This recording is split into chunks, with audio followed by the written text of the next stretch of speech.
Welcome in, everybody. How is everybody doing today? Ugh. Ladies and gentlemen, chat, I need you to bear with me.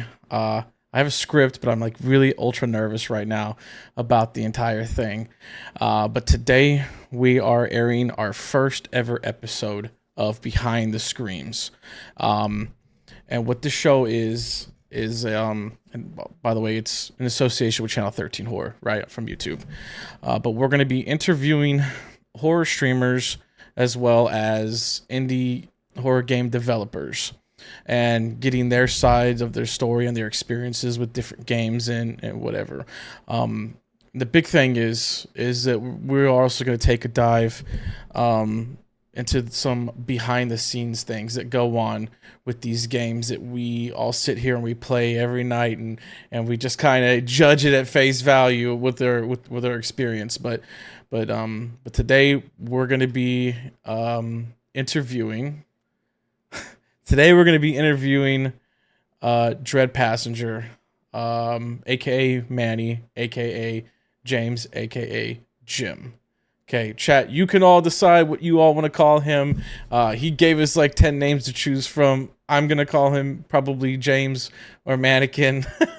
And you guys can call him whatever you want. And today also co-hosting with me is going to be your boy, BolognaB0Y. That's right, the Chony Jabronis together. Minus one, but together we're going to be doing this interview with him.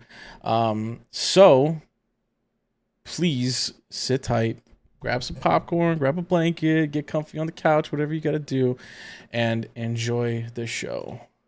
Okay. All right. What's going on, fellas? BolognaB0Y, man. Manny, how are you guys? Yeah, we're all good, man. How are you? I'm good. I'm very good. So today we're going to be interviewing you on your entire experience and kind of behind the scenes things that go on with the game. But before we do that, I've got my boy BolognaB0Y here, and I kind of want to ask you, BB Cakes, how was your experience playing this game? For me, I kind of missed so much the first time where I was just trying to like figure out what was going to attack me next, that I wasn't really paying a lot of attention to the lore. So for me, like, this is being able to go back and like really trace my steps and really take my time learning everything, I think was the better part of it. But the ambiance was good. It's very simple, but it's like, it's the scares are like, it's perfect, man. Like, I don't know. I think this is one of those like indie games where a lot of other creators should look at and not like try to riff off, but like really understand what makes things work and what doesn't, for me. That's awesome. James, Mannequin, Jim, Dread, all of the hats, all of the titles, man. How does it feel for you right now to be talking to two of your biggest fans?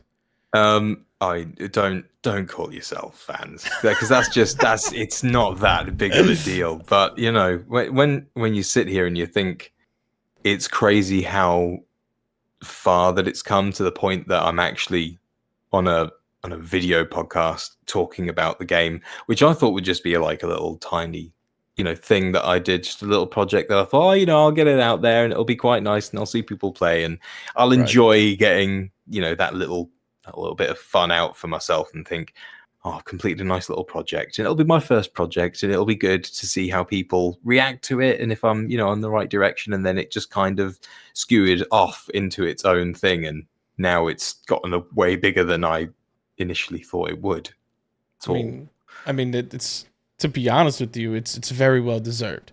I mean, the things that you've been doing and the amount of work that you've been putting into it, and how unique the experience is to play your game, not just once, but 3, 4, 5 times, trying to get through everything and having something different happen every time. It's honestly, it's a breath of fresh air for a lot of people such as myself and BolognaB0Y that play horror games, as well as a lot of people here in the horror fam community. But Mannequin, Hesslers Storage, what tell me what inspired you to make this game? Like, where does the idea from this game come from with you? I mean, there's a lot of yeah, it's stupidly hard to explain in a more of a way that I'm not 100% sure. But it started off as a completely different project. As I was speaking to BolognaB0Y before, and it started off as something that was actually based in the Paris catacombs. So it was okay, completely separate. And the idea behind that was it was still, funnily enough, it was still Professor Shaw, but Professor Shaw wasn't a, maybe middle-aged or 30 to 40-year-old man. He was a much older man that had been through World War II, was working with the French Resistance, and in World War II, the French Resistance actually used the catacombs to get around Paris unseen by the Nazi occupation. So he was at this point using those catacombs, and they discovered this staircase. It was a really strange staircase, and they went down it because they'd heard, or at least somebody, it was like a myth, it was a rumor, it was something that wasn't either true or not, but the staircase was apparently the staircase to hell. And it kind of evolved from there, because after a little while I was like, I'm not 100% sure where to take this story, but it sounded good in my head. And I just thought, I really like the idea of going underground, something being underground itself, and then it just kind of evolved from there, really. Shit. Now that you mention it, it definitely feels like we're in catacombs. Yeah. Absolutely. No longer feels like a storage facility. It feels like we are entering hell slowly but surely.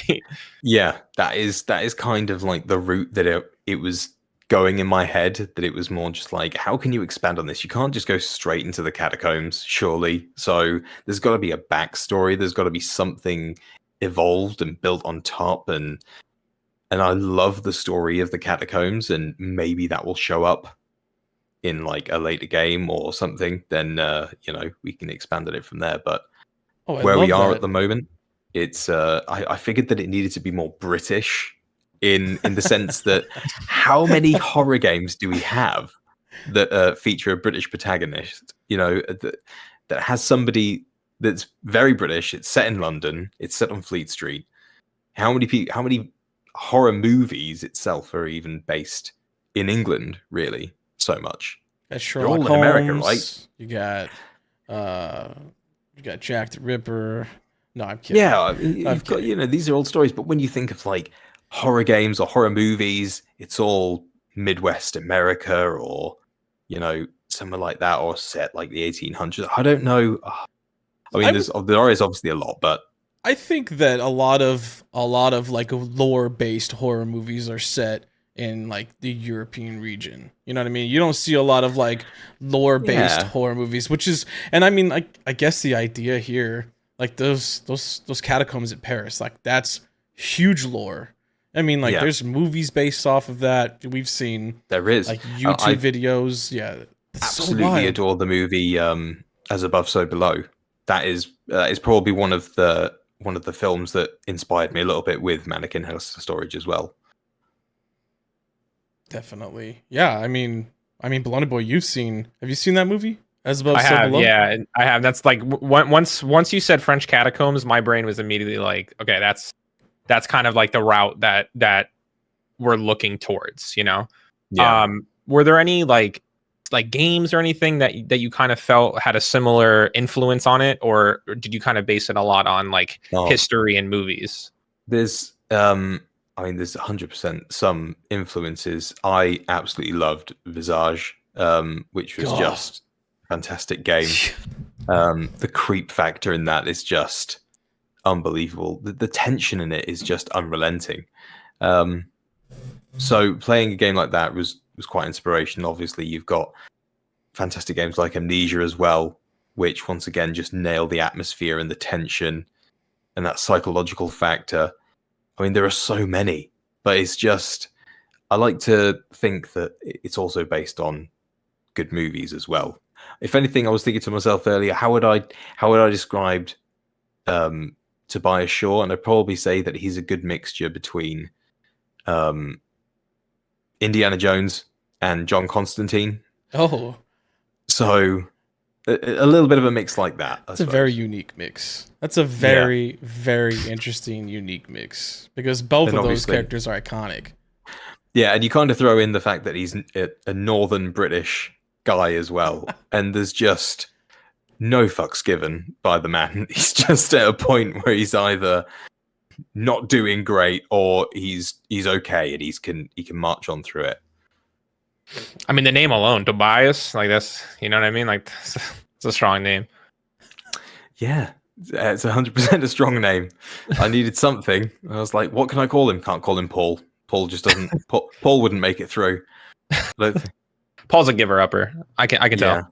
Yeah. Paul wouldn't make it through. I think Paul gave up. So it's a shame. Well, okay, so we've heard you talk about the environment. We've heard you talk about the character of Tobias Shaw. What inspired you? And yeah, I'm gonna talk about this a little bit because it's obviously near and dear to my heart.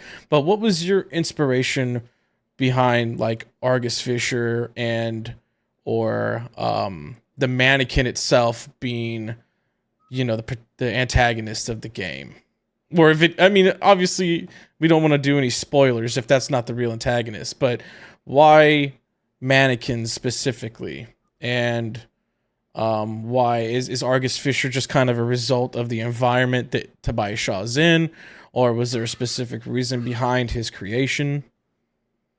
These are all very good questions. So the mannequins themselves are part of the story, are part of the lore of Hesslers Storage, and there is a reason why they've been brought in to Hesslers Storage itself.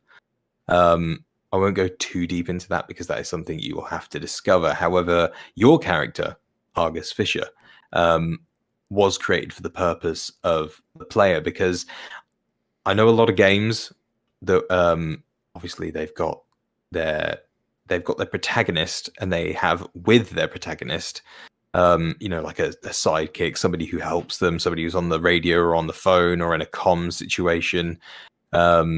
You know, and it goes all the way back to probably one of the games that I absolutely loved, which is like Metal Gear Solid, where you know, you had the Colonel on the phone, you know, on the codec, and you could ask him questions, things like that. But I feel like so many games now, especially horror games, I didn't want to keep doing the same things where it's like, oh, I've got to solve a puzzle to get a code to open a door, and why is there a puzzle in Hesslers Storage? Because if it's Hesslers Storage, it's a working unit of something under there. It's a facility. So why would a facility have a puzzle that you'd have to solve or anything like that, or random things? I wanted to make it a bit more situational based, a bit more locked in reality. So Argus Fisher comes in to add that layer of reality where he used to work there, as if you've played the demo, the alpha demo, you'd know that. And because he's worked there, he knows things, because he was one of the team leaders in security, or head of security. And so he knows things. He knows codes. He knows doors. He knows where things are.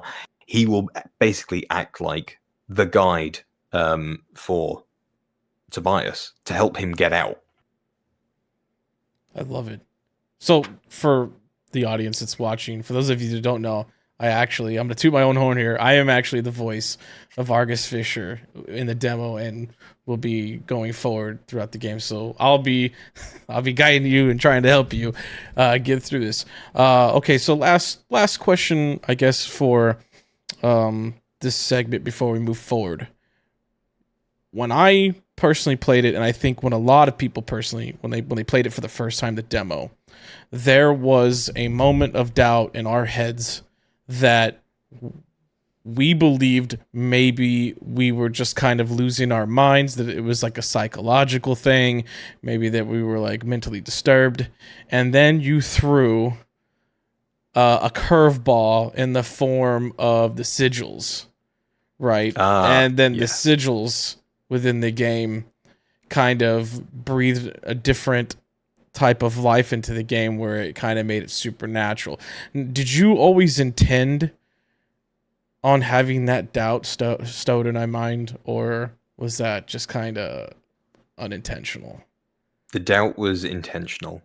It was definitely meant to be there. And the reason that it was put there is because I wanted you to question whether or not is the character just insane or is something happening.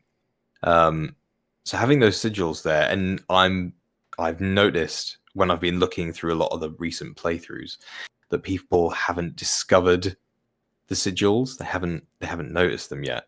So if you haven't noticed them and you are watching and you haven't played the demo, there are small demon sigils. I think there's 4 or maybe 5. I think there's 4. And they are placed randomly inside the first area downstairs in Hesslers Storage. And if you find one, then Lady Grab Your Face won't murder you. But you've got to find them if you can find one. So that's where the trouble lies, really. I love it. I mean, I love that. I love that it had that. It made me doubt everything for a minute. All right, so moving on. Let's go all the way back to the beginning, and let's talk. Before you Sorry. do that, though, I did actually want to I'm just thinking in my head there. I did want to lay in that doubt because obviously Lady Grab Your Face does grab your face, right? Yes. And if you don't have that sigil, then she snaps your neck and then you pop up at the end of the corridor again. You're like, wow, okay, what just happened? That was another thing that if you haven't found that sigil, that happens. But the whole thing is that, okay, did that actually happen or is he losing his mind? Interesting. But if you find the sigils, then you realize that actually maybe he's not losing his mind. Maybe something is messing with it. So, and that's where that doubt kind of clears up a bit. I was actually going to ask you, because I had not, I went through and I was like, I got to get through this as fast as possible. Didn't find the sigil, and I was like, all right, well, I got to start over. And then I pop up, and I was like, was that scripted? Like, so I think that further implements that, like, what is actually going on here? Like, where are we? Like, what are we in someone's mind, or are we actually in this storage facility? So I think that kind of concept kind of opens your mind to much scarier things than what's actually happening around you. Right. Yeah. Okay. I mean, man, that's so awesome. And it's so awesome that that's intentional. You know what I mean? Like, that wasn't an accidental thing. You intended for that to happen. Like, if that tells you anything about Manny's skills when it comes to creating a game, like, that should tell you like a load of shit. Sorry, I'm cussing again. No, honestly, anyway. it's just been fun to see everybody's reactions so far, which has just been incredible. And to have that level of doubt that I can implement you and push you one way, but actually drag you the other at the same time. I like doing that. I like subverting your expectations of what you might think will happen. And if you've played the earlier version of the demo where when you get to the door and it says you can try and leave now, and then you get a phone call from Frank, who you spoke to at the beginning, where it plays the cutscene. He's the guy who's telling you, oh, come in and take a look. But by the way, there's a load of mannequins somebody left about. Sorry, It's really weird down here. And then you call him, and then it's kind of like, oh yeah, are you sure you're alone? It's like, I'm sat there thinking, do I put a jump scare in when you turn around or not? But I'm thinking to myself, that's obvious. There's got to be no jump scare. I've just got to leave the tension. I think I don't want to get to this part yet, but we're already on the subject, and it's like, it's very fluid right now. The fact that you've been so interactive with the community, and I know that you and I have had some like one-on-one conversations about different mechanics and things like that. Like, there's not a lot of people that are doing what you're doing right now with your game. There's no one that I've seen. I mean, maybe it's just because it's my point of view and my scope of vision's kind of narrow at this point, especially in my streaming and gaming career. But you have been very, very vocal and very, very involved with the community, and especially the community that you're growing with the Dread Passengers, which is an amazing thing that you've created. I think that the experience that you're creating for people, it's almost like it's you're just taking this feedback and what is the fucking word that I'm looking for right now? You're taking the experience and you're kind of molding it to subvert people's expectations, like you just said, but at the same time, keep it on track to what your original idea is. And I think that's an amazing thing. I really do. Well, thank you. Thank you. I mean, I don't know if I'm doing that myself. I think when you're a developer, I mean, I've kind of been on both sides of the spectrum. I've been a content creator and now a developer, so I'm kind of glad that I've got that perspective from both sides. And when I sit there and I think, am I interacting with the community enough? Because how would I want to be treated? Because I've been a content creator. How would I want to be treated that I could see that this studio or developer values me as a person and what I can bring to the table? And I've seen smaller content creators, people with much, much smaller view accounts and things like that, just like try the hardest, put out the best content they can.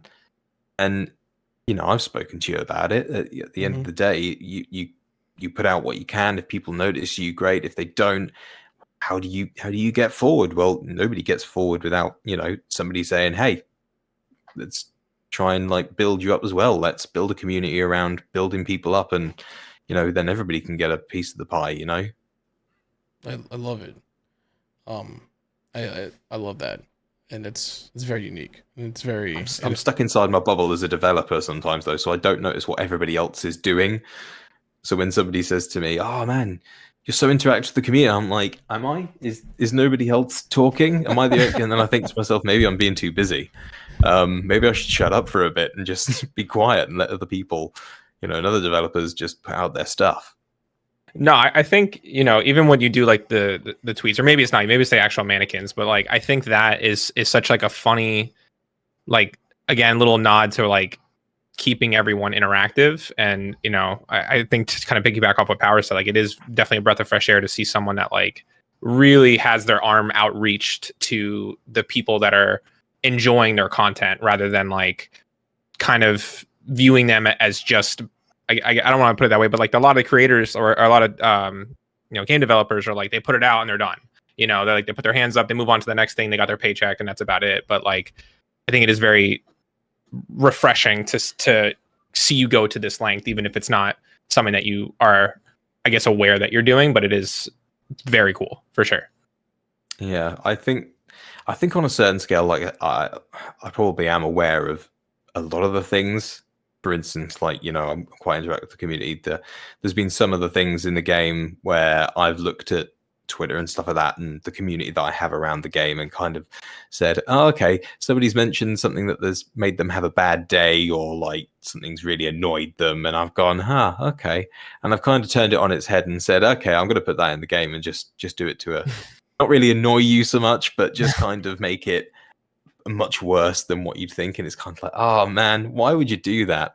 But I mean, things that made me laugh and that I enjoyed doing were the inspirational quote tweets of you guys and how you were what you were saying, but putting them as inspirational quotes for how your reactions to the game, which I mean, yours was fantastic, Code. So what inspiration. Oh man, I just say things sometimes when I'm going through a game. I've said some really, really dumb things playing some scary games. Your game specifically, I've said some great things and I said some dumb things. But your game, I will say your game in particular makes me feel very uneasy, right? Because just when you think it's about to end, it keeps going, and I'm like, this is just a fucking demo. You know what I mean? And I'm on my 10th playthrough trying to get everything, just discover everything, and something new happens every time, and it's just you know what? This is crazy. But it's good. It's a good crazy because you don't have that replayability in a lot of other games. I mean, I probably owe that to the fact that I've updated the alpha demo 3 or 4 times now. Just the alpha demo, and as much as I'm thinking to myself, okay, I'll make it a bit bigger, I'll make it a bit better, and I'll make this happen and this happen, and it's more, I suppose it's more me turning around and thinking, okay, what can I experiment with that will work in this next area that I can then say, okay, this definitely works. I can bring this along with me to the full game because this has got a good reaction or this hasn't got a good reaction. And it's weird because I'm looking at pretty much everything that I've done so far. But one of the things that I will say 100% is going to be changed is the tapes. Because you obviously have the tapes that you listen to where you'll listen to a bit of backstory. And I feel like maybe they should be a collectible that you can listen to if you want to, rather than just click and play and leave them. And then if you just sat there, you might get bored and you want to, get out of there. I mean, there was certainly one where if you remember the guy that's the mannequin that's in there and he kind of looks like he's posing. I know exactly what you're talking about. Yeah, you know the one I'm talking about. And he's in there posing, and I'm thinking to myself, when in the very early builds, and you may have remembered this code, when you looked at the player and you played it, if you looked back at the door, there was a mannequin that was sort of opening the door, and then he'd move away and close it when you noticed him. And for some reason, I got no idea why, he broke, and I just got really annoyed and never fixed him. So he's just kind of left that now, and I just put that out the door, which really annoyed me because I thought that was good and it got people a few times. But yeah, it's just one of those things. So that's going to change. We're actually going to get into some of that here in a little bit. But what I wanted to do is I wanted to go ahead and take this all the way back to the beginning and ask you questions about early development, right? And my first question about that would be, what were the biggest challenges you had during development? Like, what are some of the things that that were just like so tedious and maybe you feel are kind of underappreciated when it comes to making a game from people from the outside looking in? There is first off, this is my first game. I haven't really developed anything or put anything out there before. There was, like I said, there was the project that it started off with the catacombs before, where I did a bit of experimenting and kind of map building and that sort of thing, but I hadn't really put anything together. So I feel like one of it's tedious, but it's not at the same time, is a lot of research and how to do things. Like, I don't think I have ever scoured YouTube for tutorials on certain things ever so much. Like, my YouTube history is just ridiculous for YouTube tutorials, or even when I go online to forums and things like that, and I'm scouring through and I'm just going, why can I not figure this out? And you'll do so many bits of research, and I'll sit there and I'll play because it's all built in the blueprints and the Unreal Engine. I'll be sat there like, why isn't this working? I don't understand. And then after maybe 4 hours, I'll finally figure it out and I'll go, right, it's one thing done. Now how the hell do I make the rest of it work? So it's the long, tedious road of trying to get things to work properly in a way that actually this is good now. And yeah, just getting it all done. I don't have a lot of times because I do it all in the evenings. So when it gets to like 11 o'clock, I kind of have to chuck it in for the night and say, okay, I've got work tomorrow morning, so I've got to bail on this now. Maybe I'll come back to it tomorrow and hopefully it'll be okay. And my mind will be refreshed. And then sometimes I'll go, do you know what? Not today. I'll come back to it another day. It's fine. So would you say that the biggest challenges fall kind of under mechanics that you're working on, or is it definitely mechanics? Is it like maybe story? So like the story's good. Like you've already got the story mostly played out in your head. Yeah. I'd say that there is like 90% of the story in my head from where it's going. Very nice. Yeah, it's pretty much there, for how everything's going, what's going to happen. The beats are there, the in between, the fullness, the richness is still brewing, but it's looking really good, and I'm really quite proud of how the story is going to play out so far, and especially the relationship that your character Argus Fisher will have with Professor Shaw. Interesting, because I've seen a lot of games recently and I know that everybody's like, oh man, buddy mechanics, because you've seen Forsaken, you've seen like Atomic Heart, and people love the games, but some of them think, man, that voiceover is cringeworthy, right? And some people say that about them. I don't know why, because it's okay. But when you're thrown into a situation when you're playing something like Forsaken, you've got a fantasy setting for Forsaken, you've got like this sci-fi futuristic setting for Atomic Heart, where the main characters, they're souped up, and you've got the sort of like their buddy, that's not. It's kind of like the person that keeps them grounded. Whereas in this situation, you're in a horror, right? And you're just a guy. You're a professor, and you're in this situation where there's a guy on the end of the radio who has it pardon my French, fuck ton easier than you certainly do, like having to run through this underground facility, and he's kind of like guiding you, and he's like, oh man, I wouldn't want to be you down there. And it's like, well, obviously fucking not, because I'm gonna die. Oh, I love that shit. That's funny. Okay, well, did you oh, go ahead. No, I was gonna say, had you always intended to have like a companion-esque thing, or was that something you had added recently? No, yeah, that was kind of more something that naturally happened. Like I said, because of the a lot of the times, you're solving arbitrary puzzles that you'd think, why is this puzzle in this place? How does that make sense?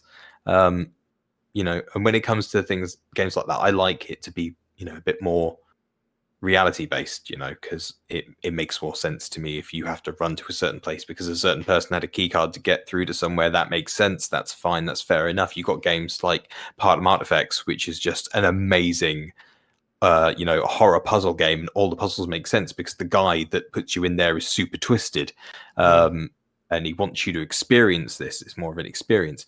But when you're building something like Hesslers Storage, I didn't want to sit there and go, what can I do to like paint things on a wall or make a puzzle or make it like just weird, and it didn't make sense to me. And it made more sense that if there was somebody down there that already knew everything, and you don't have to read all these like bits of paper and think, oh, well, I've got the code now, it's on a bit of paper, of course I do.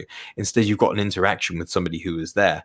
But it adds a different layer as well, because although Argus is there to guide you, you can't always be sure it's Argus on the end of the radio. Because one of the features of it is that in areas around Hesslers Storage, the radio itself works off the antennas that are in Hesslers Storage, but not all the antennas are working. So you may get into a blackout area and be speaking to Argus, but it's not actually Argus. It's something else that's trying to lead you into a much worse situation. And you kind of have to work out whether or not it is Argus. And did I stumble into an area that isn't covered by the antenna? Do I have to find one and fix it? And it's added a whole new gameplay layer, which I thought was just weirdly worked out very nicely. I love that. Yeah. Okay, so earlier you talked about, we've talked about like the demon sigils, right? We talked about earlier, one of your inspirations, or probably a heavy inspiration on it, was the Paris catacombs. Did you do a lot of research into the things that inspired you with this game? Like, did you, like, I know when you play the game, there's the stone, the Iliac stone, I think it's called, and then you have the demon sigils with specific names, and then we talked earlier about the catacombs. Did you do a lot of research into that stuff? Yeah. Really? What was some, Go ahead. No, go ahead, ask your question. I was going to ask, was there things that were really interesting? I mean, obviously, when you're doing, like, demon research or whatever on sigils, you find out some very interesting things. Did you kind of include those interesting things that you discovered during your research into the game, or you just tried to make it as close to the source material as possible? It's kind of a blend. There is a level of creative freedom that I've allowed myself, especially when it comes to things like demons, stuff like that. Because whenever you read through about demonology, and you go through and you're looking at all the research and things like that, and a lot of them are just kind of like, well, they kind of have the pluses and minuses. They're, the positives and negatives to summoning a demon. I'm kind of like, what? Right. I didn't realize that there were positives to doing this, but sure, okay. And of course, in the movie adaptations of anything, demons are just basically pure evil. You got to vanquish them, you got to get them out and get rid of them and stuff like that. But when you do the research, it's like, well, actually, if you summon this demon, then he can bless you with knowledge and stuff, and or this one can like make your enemies into goats or something, and it's just like weird. I didn't know any of this was a thing, but the Eyelet Stone, at least that's how I pronounce it. I'm not 100% sure if it's actually pronounced Isla or Elia. It's not Elia. I can't remember. I don't know. It's one of them. I say Isla. Clue. I'm sure. I'm going to say Isla. It sounds right in my head, and that's how it's spelled. So it makes sense, I suppose, to me. But the Eyelet Stone is actually a stone, and it is a precious stone in or around the area of Jerusalem. Interesting. Yeah, and the Seal of Solomon, obviously King Solomon, who was somebody who apparently wrote the book for the 72 demons because he raised 72 of them himself. There's a whole thing for it. So there is a lot of research and backstory that kind of goes into it with a bit of creative freedom to twist it all together and make a cohesive story. But yeah, I didn't realize how kind of far down the rabbit hole I'd end up tumbling and crawling out of. It's crazy. I think that's probably something that I would probably, if I were ever in your shoes, that would be like the one thing that I get the most enjoyment out of, is kind of doing the research and then going down the rabbit hole and discovering new things. Because did some of the stuff that you discovered inspire you to include a mechanic or include a new piece of story into the game? Or like you said, did you already have like 90% of it thought out and you just tried to keep things in line with your original story? Some of the things I've got a lot of the story, so I feel like it was more just researching and kind of adding to it and adding the richness and the depth. But when it came to some of them, like the mechanic for when Tobias is going to be a bit deeper, he's going to find artifacts and things that are going to be particularly of interest to him because he's a professor of archaeology, but he also knows symbolism, the occult, history, ancient civilizations, all that kind of thing. That's kind of like his bag. That's what he knows. He studied it. And he's an expert in it. So there are going to be things that he's going to discover down there that he will be like, I kind of have to catalog these or take them with me, or if I can, if they're small enough. So yeah, some of these things really have sort of inspired it, and you'll hear dialogue about them, specifically certain items, which will just kind of like add to the story, I suppose. Interesting. Well, yeah, I love that. My next question, before I hand it over to BolognaB0Y, because I know I can see him. I know he's got some questions right now. That is a man with a face with some questions. You're kind of answering a lot, and like I'll have a question, you'll bring it up, but like I'm just kind of for me. I don't want to ask the wrong questions where a lot of the lore gets kind of ruined, because I really want to see how it's going to play out for a lot of it. Don't worry about asking the question. I'll tell you if I can't. Okay. Because don't worry, I will say I'm not going to answer that because I don't want to ruin the surprise. But feel free, please do ask the question. I mean, honestly, my jaw's been on the floor this entire time. Everything that you've been telling me is like blowing my mind. And we've talked one-on-one, you know what I mean? And I've never gotten this point where I'm just like, Jesus, this is so much. I'm so excited. It blows my mind. It blows my mind when I'm sat there and I'm thinking, I'm making this. This is crazy. I don't understand. It's a dream. I mean, half the time I'm sat there and I'm going, I don't know how to make this, but I'm making this. Like, I will get there. So I love it. It moves mysteriously fast, which is very strange for me. because I'll sit there and I'll think, like I said, some of the things I'll spend 4 hours trying to do one thing, and then I'll finally crack it and I'll go, wow, that was 4 hours. Why did that take so long? Okay, so what is for the game, right? What is the real goal of your game right now in your head? Is it to tell a story? Is it to scare people? Is it a blend of both? Like, what is it really? I'll tell you what. When I was a kid, I love playing computer games, but I love computer games with a story, right? So I'm a big fan of. When I was growing up, I absolutely loved the Final Fantasy VII when that came out on the PlayStation 1. Yes, I played it to death. The story was the best part for me because it was a huge story sprawling right across an entire world, which is just fantastic. And then you had loads of other games out there that had amazing stories that I absolutely love. And then you fast forward and you've got the Uncharted series. You've got I know.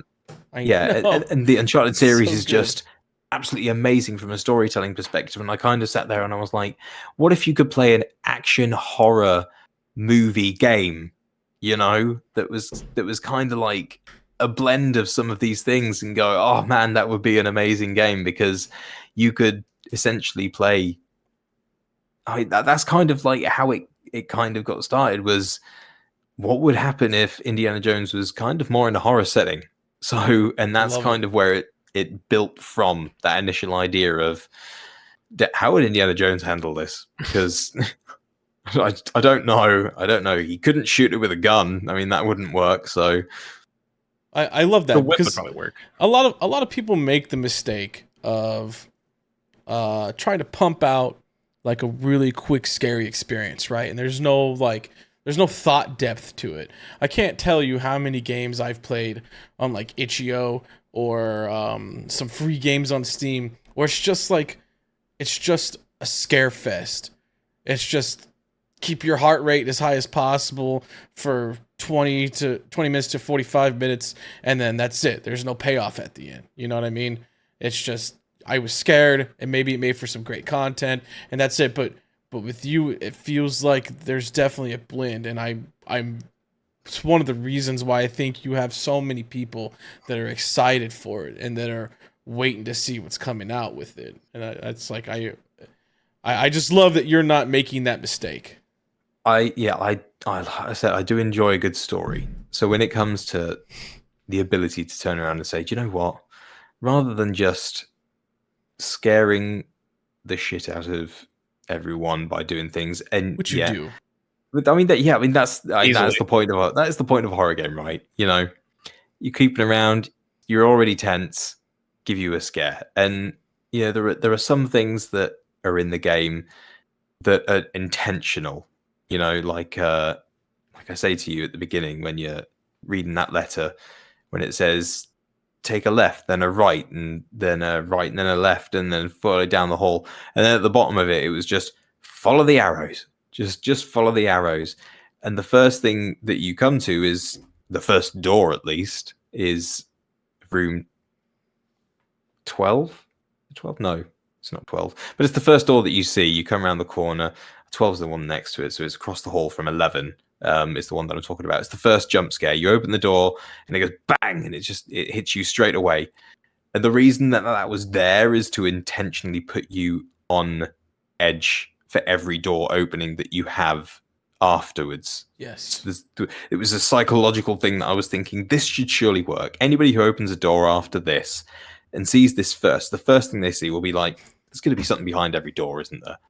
Why would you do that? And yes, I do get sometimes that was cheap. Yes, it was intentionally cheap. The reason was to put you on edge, to think, why would somebody do that? That is horrible. I think we've all had some choice words about that exact moment in the game. But that's also why you have the voiceover immediately after, which is Tobias saying, nah, fuck this. Like, just immediately, just to try and cut that point where you think that was cheap, because even the main character goes, yes, it was. That was cheap. Fuck this. I love that. I love that he's not. It's almost like you're not taking yourself too serious in this situation, and that's something that I swear to God, I say it every time I play a horror game. Is something I'm starving for. Is I'm starving, and I think a lot of people are too. Is you're starving for realism, right? Because when I played it, in my experience personally, when I walked into the Hesslers Storage and it was really dimly lit, I turned around and walked out. And you actually can end the game there, right? And then even when you go down into the basement and like shit goes down and you're like, you know what? Fuck this. I'm leaving. You could get attacked. You know what I mean? And it's like there's real consequences to your realistic choices, right? And I love that you know that people want to make realistic choices, or that you add realistic thoughts out loud in the game to what people would actually do. Like for me, when that happened to me, I was like, man, fuck this. And my character was like, fuck this shit. You know what I mean? Like I love that. And I think that's another breath of fresh air within indie games. Not a lot of people are doing that. Yeah, I mean, 100%. I kind of like, it was the added realism for me that kind of made me go, I mean, it makes sense. I mean, I wanted to kind of ground the character in the fact that he's not a superhero. He's not somebody who can go around and like smash down doors, and he's not loaded to the hilt. He doesn't carry a gun. It's set in England. There's no guns in England, you know, or at least it's extremely hard to come across one. You know, so he's just a professor at a university. He knows how to handle himself. He's a northern lad. He's grown up there. But at the end of the day, he's just an average Joe. So when you first load up the game and you turn around and you go, wonder if I can leave. You can 100% just go, nah, I'm not feeling it today. You know, which when you walk into a creepy area and you think, do I really want to be here? Is this something that logically I would do? Is this logically anything anybody would do? Because we've all watched that horror movie where you sit there and go, why would you do that? Why are you putting well, don't open that door. That's a stupid idea, exactly. Right? So why not give the player the option of saying, do you know what? That's probably not a good idea. I'm going to come back during the day when it's not as creepy or weird and there's not a weird, ominous presence around. I just figured that it made sense. And that's what I love about that's what makes the replay value so intense and so good, is like you're coming back, right? And you're now on purpose not making those realistic decisions because you already know what's going to happen if you make them. So instead of the story, instead of it being very linear and pushing you in a direction, you know, that like instead of the character being like, oh, I better go fuck with the stone and get the sledgehammer or whatever, you know what I mean? Instead of that happening, when you make the realistic decision, you die. And then you get to replay it and not make that decision, but you're doing it on your own accord and not doing it because the dialogue or the story is saying, hey, I should probably go do this. Your character's not consciously saying, hey, I should go do this. You know what I mean? You're doing it because you know that if you do the realistic thing, you're going to die. I don't know if that came out correctly, but the dynamic of making a stupid choice because you know that the realistic choice is going to get you killed is what I like about the game. Yeah, I think there's one instance where you're walking down the hallway towards the stone and the brick wall breaks down and the mannequin chases you. I have no idea what triggers that, but I am more than terrified of that stone where I'm not going to go near it unless like I'm always peeking around a corner and be like, is it going to happen? Like I my confidence was at the top, and then it happened. I was like, all right, I can't go in any hallway. I have to look for the sigil and I have to move on with my life. Like it was in early versions of the game, the piece of paper inside the temporary maintenance room, when you picked that up, was what made that mannequin behind the wall trigger. Okay. And I sat there and I watched so many people playing that and obviously picking up the paper and reading it, and I was like, oh no, they're all going to get the same ending. So I just thought, I'm going to have to change this. This isn't going to work. So when I think I saw quite a few of them, and I was like, okay, I'm going to push an update out, and it's going to have to be something else. What should I pick now? And it was just kind of like trying to find that balance of making sure that people do something that's optional that can trigger that. I didn't expect everybody to pick every piece of paper up and read it. I figured some people might gloss over and just kind of pick up the stuff and go, but no, pieces of paper 100% will be picked up every time if they are on a laid on keyboard. So it was one of those things.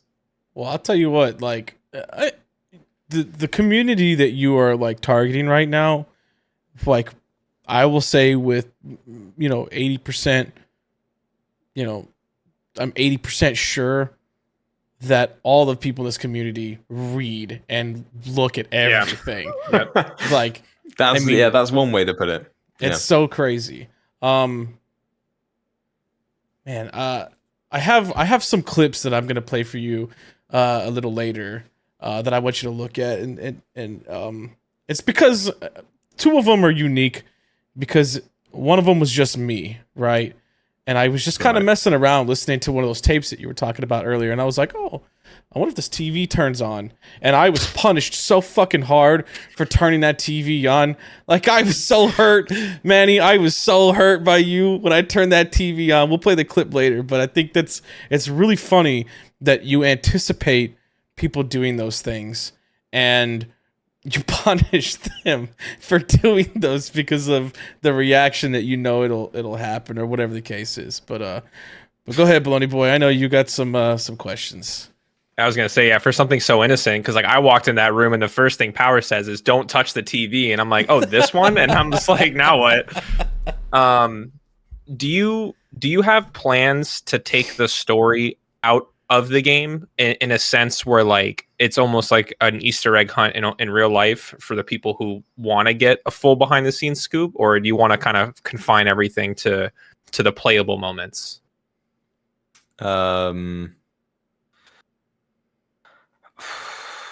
Give me an example, like of what kind of things. So you went when you did like the email, right? And there was like the Easter egg with the password, and you have to click onto this, and then it I don't want to give away too much, but it directs you to like the website, and then it directs you back somewhere else. Is that something that you want to kind of create a universe around, or? Yes. Do I want to lead you on a little bit of an Easter egg hunt around the internet? It is something that I have thought about. And it's certainly kind of building on something that I've been thinking of doing, which is going to be brought more into the real world instead of just the digital world as well. But it's kind of hard to do for the initial idea that I had without money, which is something that is this game is like built on the smallest budget you've probably ever seen in life. So I have thimbles that cost more than this game. It's kind of like I would love to lead you on a digital hunt across the internet for things that will potentially have, or at least give you an idea of what may be happening in Hesslers Storage, that will give you unique perspectives and may actually give you something to see, shall we say. Like maybe you'll see some footage from behind the scenes. Maybe you'll see some footage of something that's upcoming. Maybe you'll see an image that could have some indications for what may happen in later chapters. There's all these kinds of things that I've really thought about and think that would be super cool to do. It's just working out when and how the fuck to do it. So is kind of where I'm at. Yeah, because I mean, even you mentioning, King Solomon, like I have 3 tabs open where I'm just like, what the hell is he talking about now? So obviously, being a solo dev and the thimble budget that you have, is there anything that you had to unfortunately scrap during your development that you really wish you didn't have to, or maybe you could put back in later? Do you know what? Currently, no. Which is pretty good from my perspective, because of I'm quite a resourceful guy, So if there's something that I really need, then I can try and find a way to either make it myself or, you know, work out a way to do it. I'll work out how to do it, but I'm quite lucky to be in a position where I can spend the time to research it at the same time. You know, where I'm doing a lot of my work and things like that at work at my full-time job. You know, I can have stuff on in the background while I'm typing away, and I might be listening to something and have a little pop-up, you know, little tiny window in the corner of my screen, where I'm just kind of listening / watching what's going on and doing tutorials and stuff like that. So I haven't had to scrap anything as of yet because everything's kind of just there. You know, we get a lot of cool stuff when it comes to the Unreal Engine. You've got the asset marketplace. You know, there's all sorts of add-ons with Blender and things like that. There's a load of stuff that you can get and modify into what you need. There's metahumans for Unreal Engine as well. I feel like there's a lot of stuff that you can take, tinker, mess with, and make it your own. So, you know, when it comes to a lot of stuff, just as long as you can fiddle with it and get it to a point where it's unique to you, at least anyway, then it works. And if it works, then that's great. Okay. Do you ever think you're going to come to a point where, or I guess how long do you think it's going to take to come to a point where like the Mannequin story is kind of finalized, and how do you think you're going to get to that point if it ever exists? Are we talking like finalized as in no more Hesslers Storage, or are we talking as in just this game? Let's focus on I would say just this game. Yeah, because I know it's going to open it up to like a lot. Yeah. I feel like the story's it's pretty much there.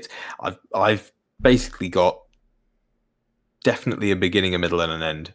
It's more character progression, you know, and how Tobias reacts to the situations that he's in. And a lot of that's going to be up to the player as well. So the story kind of evolves depending on how you play to a certain extent. You know, if you're going to sneak around a lot and completely try and avoid the mannequins as much as possible, I mean, you can to a certain extent, but not at the same time, because as I've had explained a few times, you know, you'll see the mannequins in Hesslers Storage. Some of them will grab you, and some of them will say, for instance, there's one in the corner at the top by the book room, and you'll knock into it and it'll just flop to the ground, right? It doesn't do anything, it just kind of flops to the ground, but it's a bit like what just happened. That's, you know, it kind of makes you feel a bit weird. But the other ones, they grab you and they disappear. And the reason is for that is because not all the mannequins are actually real per se, but are more of a actually, it says it in one of the tapes.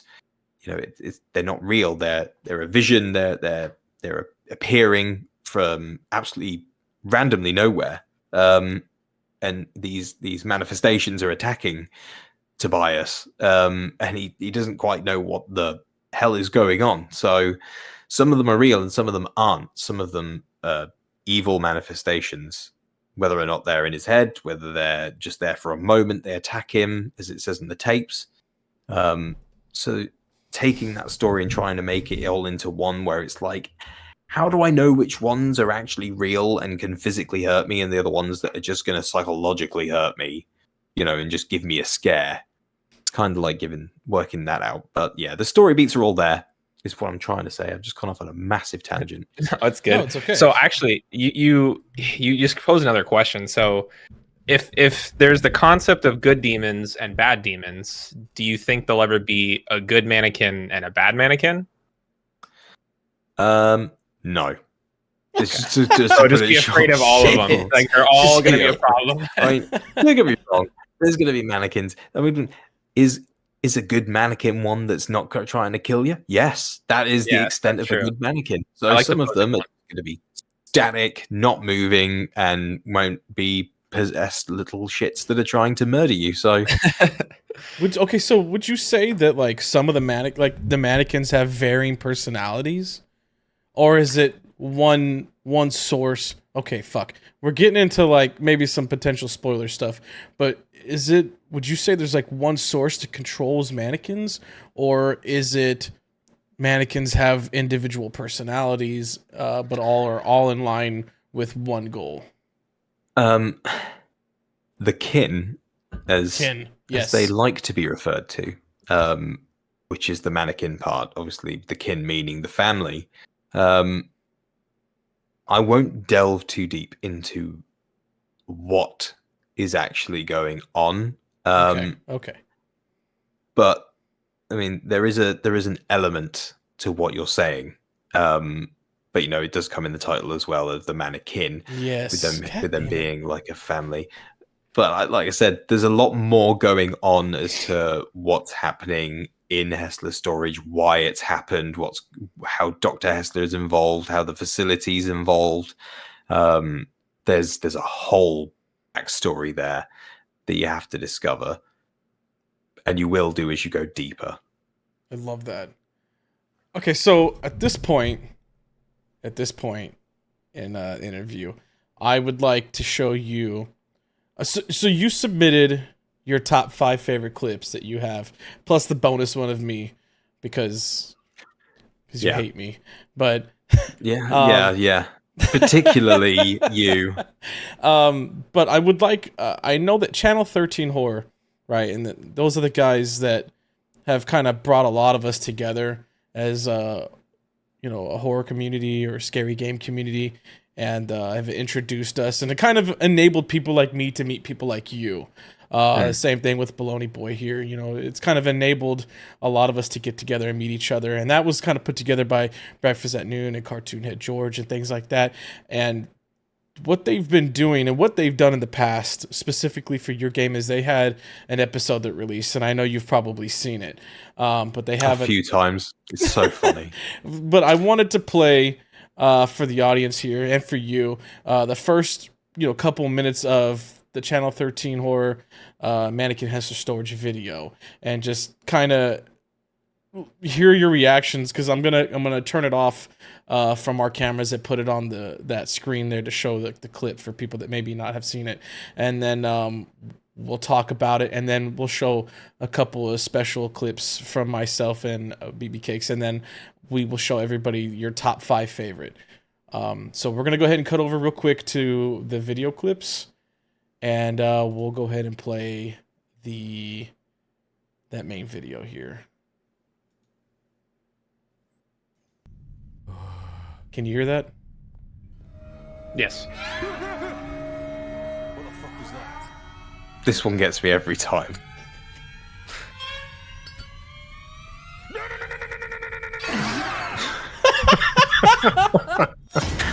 Honestly, Carlton is just so funny with his reactions. It's the mustache, man. It gives him so much power. I think it is. Oh my god! Jesus Christ! Subscribe to Channel 13 Horror. I think it was after that I actually said, I am going to purposely make you say that every time.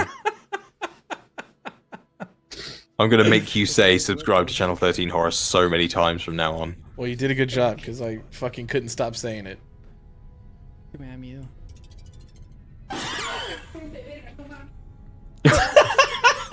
Dude, what the? He's gone. He's left the room. Oh my god.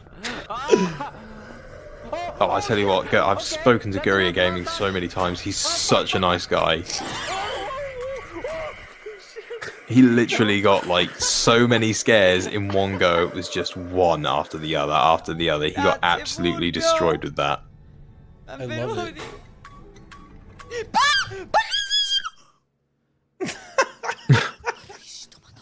It's how high pitched everybody goes that really gets Is me. there anything else around here? It's just like a visceral like fear.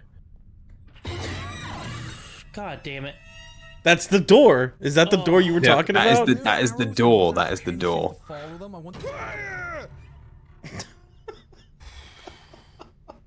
The eyebrows, man. That was an eyebrow. Oh, it's just amazing. Oh man, we love Jam here. Jam Gamers probably.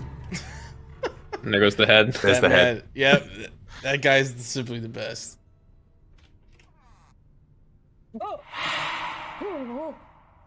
My personal favorite mannequin right there.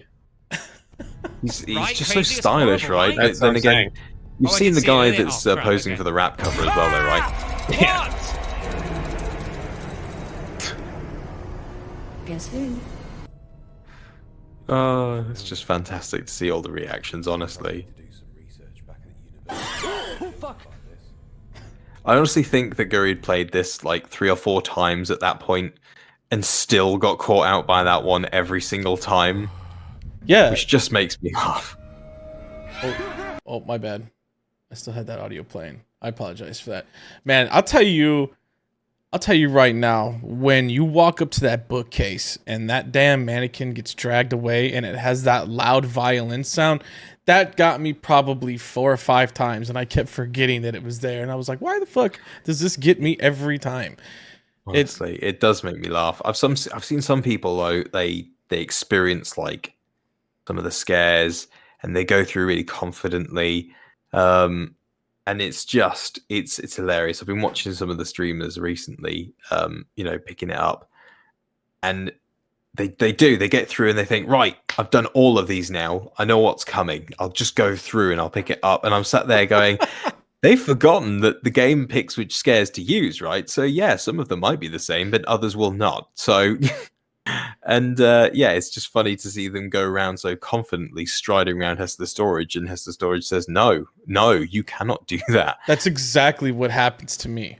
I'm telling you, everybody, most people in the chat have seen me play that game, and I've been like, okay, I fucking know what to do. I'm gonna try and speed run this. I'm gonna try and get through it. And you were just like, nay, you will not do that. And you like hit me with the most outrageous and obnoxious stuff, and it scares me every time. And then there's just like obscure things, because I'm ADHD, and you have things in that game that catch my attention. I'm like, oh, what's over here? And it gets me killed. Every time, like the TV in that room, and I will play the clip for you in a little bit. But that TV in the room, when I was listening to that tape, that got me so hard that I sounded like a turkey, and it was horrible. I do like that one, and I think one of the reasons that I did put it there was because I know that if you see, you're gonna have to turn it You on. gotta turn it on. Yeah.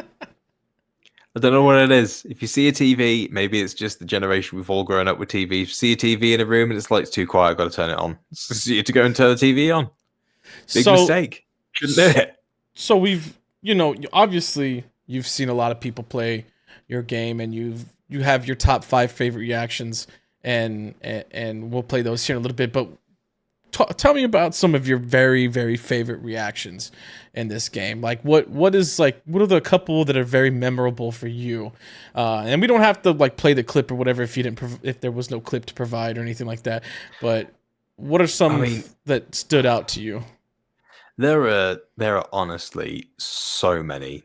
Like and the thing is that there's new ones like the majority of the time, because where I've updated the alpha demo, so you'll have the initial ones which were just fantastic because they were the first time anybody experienced any of the scares whatsoever. So a lot of those have like a nice place in my heart where they warm me. That seeing other people's faces, scared, just makes me feel great. But there are other ones which they're so much newer that really made people freak out, which was just. I don't know how to say it. Like there's a couple. Obviously, when you get to a certain point, you've managed to turn the lights back on in the newest version, and he says, "Right, I'll go and check the security door. It's got to be open now, right?"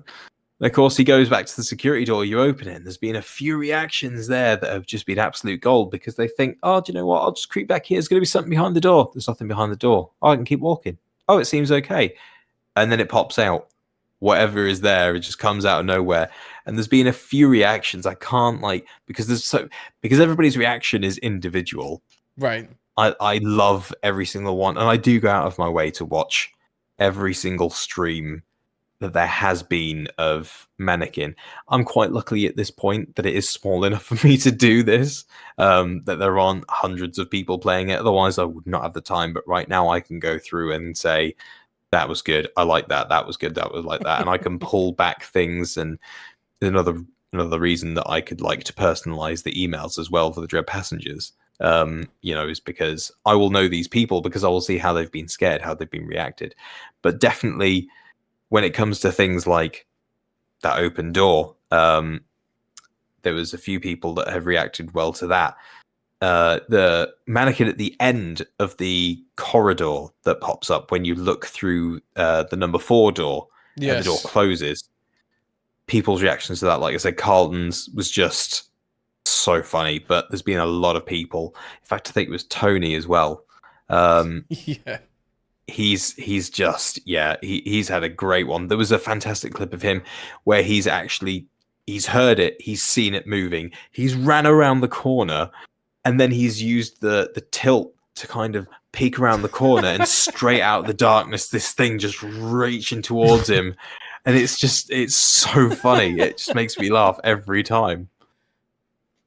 So speaking of that, where you were talking about certain moments in the game that scare people, my next question ties into that. Are there spots in the game that you focused on more to get a certain reaction? Like, how do I word this?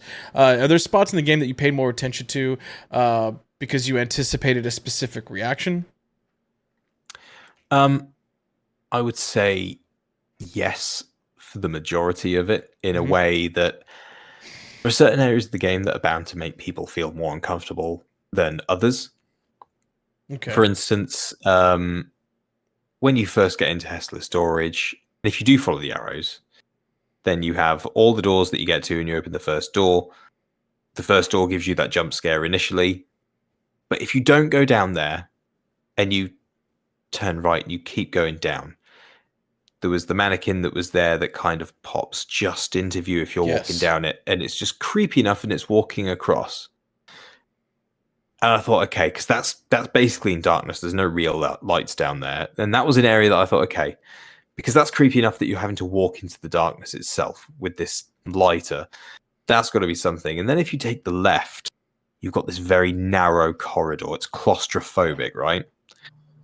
And at that point, I was like, I've got to make sure that they're definitely going the right way. So when they go that way, there are like a few triggers that are on the floor that are invisible to make sure that you're going across. Yes, I'm going this way. And then there's 2 more that go, yep, they're still going that way. Yep, still going that way. And then once they definitely know that they're going that way, it'll activate the one that runs across the floor. So and that one is 100% because you may expect something to come at you because you've got no other way of getting away. There's only 2 rooms down there. You can't duck into both of them or one of them because you're too far away at this point. You're already there, so something could come and get you. But rather than something jumping in your face, which would be too obvious, I decided to make something just that'll make you go, shit, there is something running around here. There was one part in the game, and I think you and I talked about it in private one time. Right after you pick up the sledgehammer, there is a mannequin that's peeking out around the corner, looking straight at you. And then as soon as you notice him, he kind of goes away. And if you go around the side there, he's leaning up against the wall, frozen, like he's upset or something like that. That was so unnerving to me. But I guess my next question is, were there certain parts of the game that you expected a reaction and did not get the reaction that you anticipated, or are you pretty much overall happy with the way everything played out in the game? Oh no, man! There are so many things that I thought, man, that's not worked out the way that I thought it would. Then I mean, the recent update, if you've played the older version of the game, then you'll know the Moonwalker mannequin. That's walking at the top of the corridor, and everybody's like, it's Michael Jackson. What's going on there? That doesn't make any sense.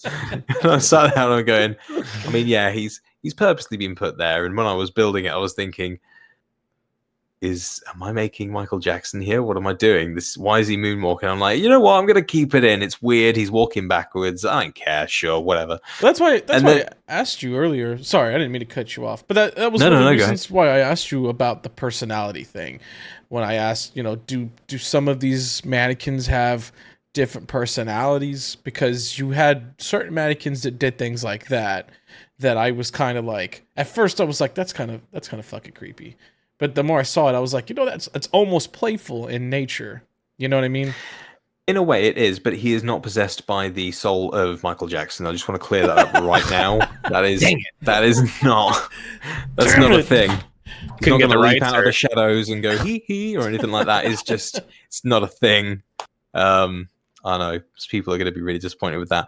But in the new update, he doesn't. I mean, he's still walking backwards. He's still a creepy piece of shit. So he's still weird and creepy. But the updates, it starts happening, and because I mean, there's a mechanic that's built in to the system. You'll notice when you get close to the eyelet stone that's got the symbol on it, that it takes control of the camera and it makes you look at the symbol and goes, right, oh yeah, this is eyelet stone. Right. And there's a mechanic that can make you look at these things. And I thought to myself, do I really want to make you look at it? Or do I kind of want you to decide, you yourself as the player, to look at it or not? So it starts kick it off. You're walking around, and if this one triggers, then the light starts flickering at the end of the hall. He starts walking backwards in this new update. And if you get too close, he'll stop. And he'll do something even worse and start coming towards you. And that's supposed to creep people out. But you know what? I've seen very few people actually trigger it. And which is really funny. But also at the same time, because as much as I play the game before I put out the update, I don't play the game the same as everybody else plays the game, obviously, because, you know, everybody has their own play style. So I discovered, like, a few months ago that actually if you do a certain thing, he breaks and stays in one place. I'm like, why? This is awful. So he's no longer creepy if you do this certain thing.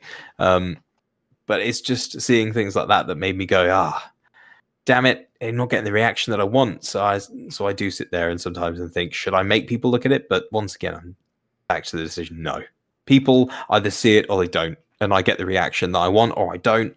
But it's fine either way, because you can go back to games like Dead Space. There's a particular scene in Dead Space where you're in an elevator. And, you know, you could just face the entrance to the elevator. And if you go all the way down, you just face the entrance, you get out, you continue the level.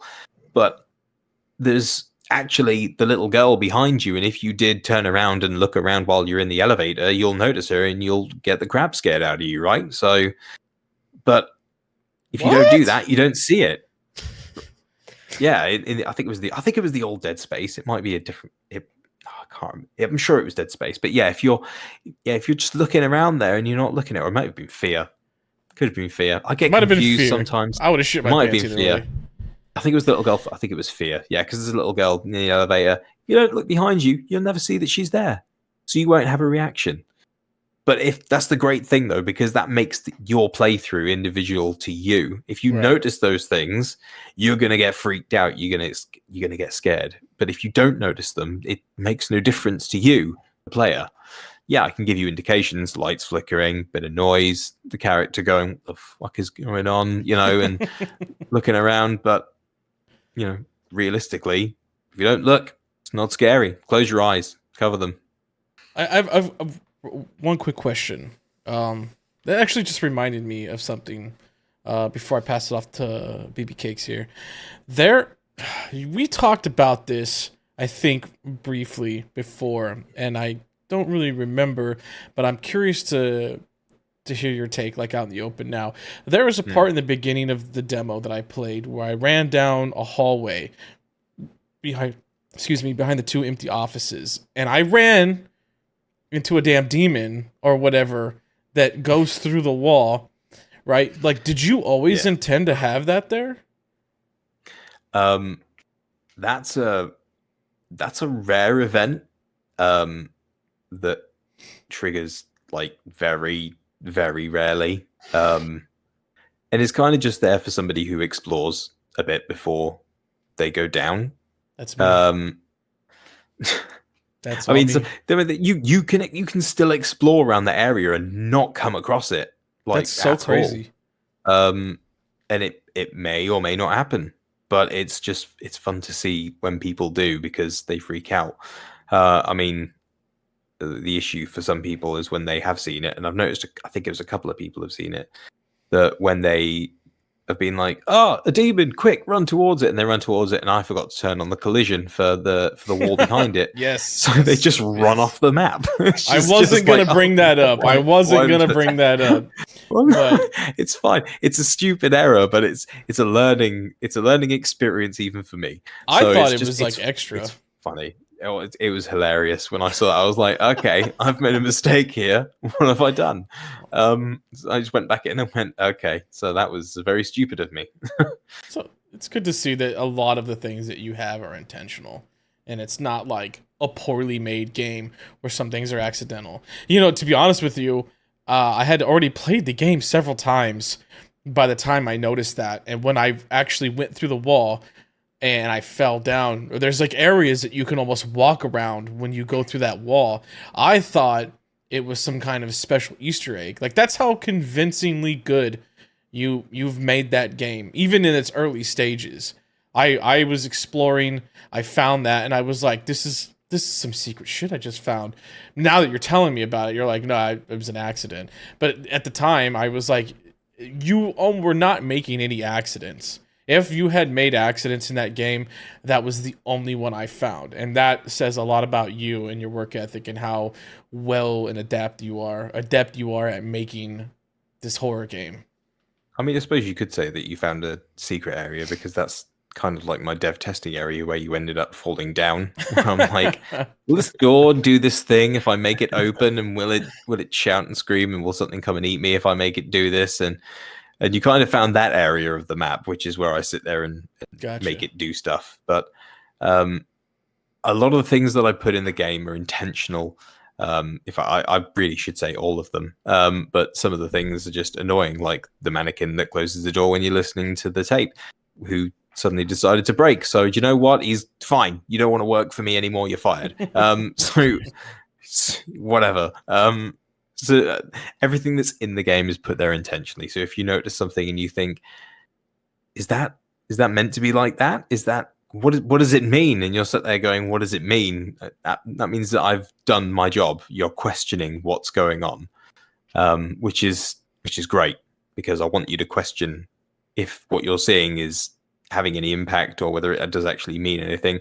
But one thing that I have noticed earlier in the playthroughs is people looking at things that are on the wall, these yellow things that kind of across each other, and there's blue ones as well. And everybody's like, what do these mean?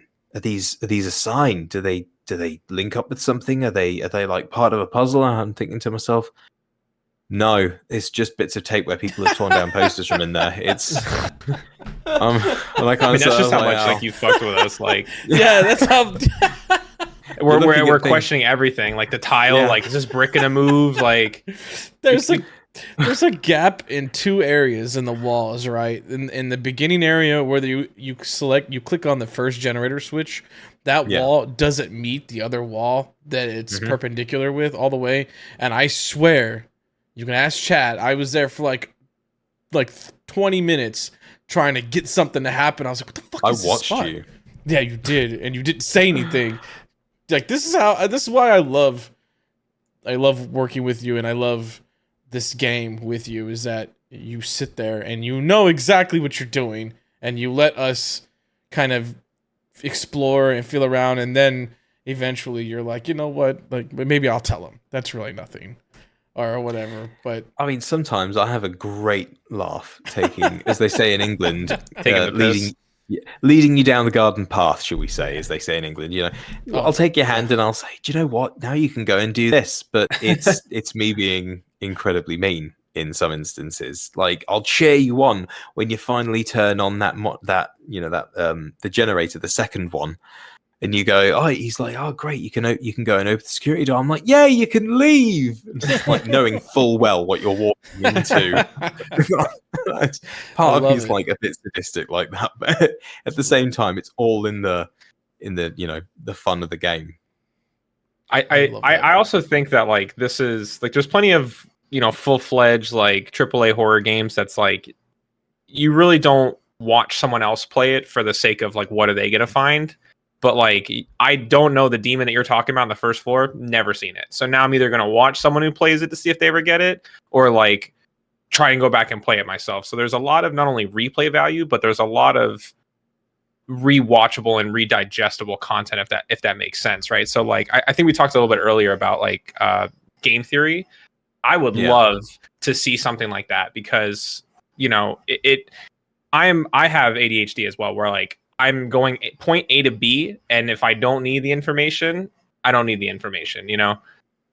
So I almost like going along the ride with other people to see like, hey, did you get that? Or did I find something weird, or you know, how did he no clip into this wall? Like, is that actually real or not? So, you know, I think there's a lot of kudos where kudos is due for something that's like, it's not.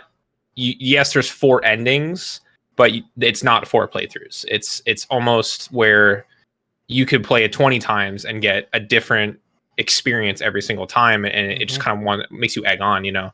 Especially when you talked about like the stuff out of your corner of your eye. There was one towards the end. There was one hallway where you go down, and there was like shelving, I guess, blocking it, and it was like an empty room behind it. I walk in, I'm like, okay, there's nothing here. I turn around to leave, and all of a sudden something runs at me from the hallway. I was like you almost have to pay attention to every little detail to the point of like insanity.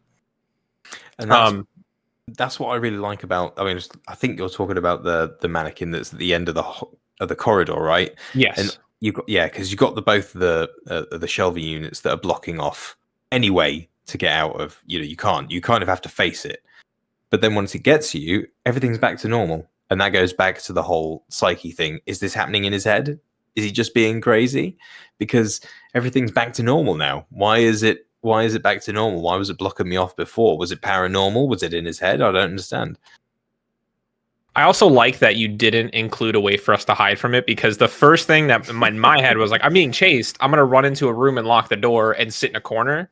And there's just no safety anywhere in Hesslers Storage. I mean, that was kind of the purpose, because there are ways to get away from them. And I wanted you to know that obviously there are ways to get away from them, like in the earlier versions. And people sit there and go, "Oh, this makes sense now." And you guys will as well, because you played the earlier versions. There's a room just to the right when you turn around and you see the mannequin all the way at the end of the corridor. When you open it, you could just open it straight away. The doors didn't lock in the earlier versions. You could just go in the rooms and go, "Nah, just get out, not doing it." But that one had a portal that went to a different room. Yes. Oh, Yes, okay. yes. And a lot of people would see the mannequin at the end of the hallway, and they'd go, "Okay, I see that thing down there. That's no, I'm not doing. And they'd look around and they'd see that door. They'd go through that door. They'd be in a portal. They'd say, "Oh, I found a painting," and then they've got this painting. They can unlock the door, get out, and they've completely avoided facing the mannequin. But the great thing was with that is the fact that they could go around, and when they go around, they could go around the mannequin. The mannequin's still there. So eventually they're probably still going to trigger it when they get to a certain point. But it got me to a point where I was thinking, no, I really want you to face this mannequin. I don't want you to run away. Yeah. Like, that doesn't seem fair that you can try and navigate out of here because I did a stupid thing by putting a portal in a game which definitely should not have portals. So I removed the portal, but unfortunately, in the very first instance before the portal was always there. But before people started jumping through the portal, there wasn't a down arrow with a question mark, which means people had just opened that room, and because they'd seen so many rooms where there wasn't really anything in it, they'd have a peek in and go, "Nah, that room's empty," and they'd just go again. So I had to put the arrow and the question mark in there to make people go in and go, What is he talking about? Is there something down here? Like, I don't..." And you'd end up in the other room completely there. So it's actually a relic from an earlier build where you'll still go in and go, "Is there something down here?" But you won't be transported anywhere this time. Okay, because I thought I broke it. Where like I did that a few times after. Where I'm like, okay, I'm still in this room. Like, what happened? Yeah. So kind of like segueing into that. What do you feel like are potential changes or something that you're going to alter for the future? If you've been following the build so far that I've been putting on Twitter, the lower first floor, which is the one that you are all familiar with, where you first go down and everything starts hitting the fan, completely rebuilt. If you've played down past the the brick wall. You've gone through the pillar maze. I wouldn't really call it a maze. It's just a series of pillars in darkness, but hell, it can get really scary. If you've gone through that and you've got down to the lower second floor, the lower second floor is completely changed. There's been a teaser on Twitter about that, where you walk up the wooden staircase and you oversee the entire area. So that lower second floor is huge now. It's kind of ridiculous how much it's spanned out. So yeah, there's a lot of changes. Like the difference between the alpha demo concept that you're all playing and the full version of the game. The full version of the game will take beats and things that I know work and things that I can expand on from that. But what you get in the full game will be vastly different storytelling wise, even from the story itself. You know, the reason that Tobias went into Hesslers Storage, I felt eventually, I messaged Code the other day and I said, you know what? He's going down there. And I'm kind of feel like I'm shoehorning the reason why he's going down there. It's like, just go down there, Tobias. For God's sake. This is the reason you're going down there. Because you're going down there because you have to, all right? You're going down there to do a job. Yeah, just go to... And then I sat there and I was like, you can't just go down there because he has to. It's not like, you know, it doesn't make any sense. I mean, that was another reason why you could turn around and go, do you know what? I'm going. I don't care about my job. I can leave. But I had to give him a compelling reason to want to stay down there. And the compelling reason in the full game and the story in the full game is so different than the alpha demo, to a point where you'll go, okay, I like this now because I like it. I'm hoping other people like it because it makes sense even more so now why he has to stay there or why he wants to stay there. How important Argus Fisher is to the story and his progression, why everything is happening, and the lore, because the lore gets deep, you know, and things that you can collect and things that you can read. There's just so much. There's so much, and I have to type it all up. So, and that's just I've got to create so many assets for letters and voice tapes and all sorts of stuff. Even like just scripts that I'm going to go through with Code as well, and dragging him into doing things because he's going to have to do things. I can't wait. But yeah, I mean, I said Code's character is going to be pretty pivotal to Tobias escaping or not, you know, with his life or not his life. So we'll see how everybody plays it, but you know. Okay. What lessons do you think you've learned thus far, especially with, you know, this is your first game, correct? Yeah. Yeah. So what lessons do you think you know, are the most important for a solo dev that you've learned and something that people might be interesting to know? Some of the lessons I've learned is 100% do your research, like so much, because there is so many things that make horror great. Just speaking on a horror perspective, not even just from a game perspective, but research your game area, the game that you're making. Research that area so much, because games take inspiration from everything, right? From literature to movies to everything. Everything has an inspiration or a starting point. Whether it's an original story or not, you're still going to be researching and looking at things. If you do so much research that you've got to a point and you've 100% made your documents and your story, great. Do that, because that research is so important. But also, please do not be afraid to change stuff, because my God, like so much when you've seen with the alpha demo, so much has changed, and even with the main game, so much has changed. Even down to stupid things like, I mean, you could see in the video that's been playing while we've been on here, picking up that sledgehammer before. It was just, I mean, it's still not 100%. It's better now in the full game. But picking up the sledgehammer, it used to be a physics item. And to break the wall, it used to be pick up this physics item and gently nudge the wall, and the wall would collapse and you could walk through.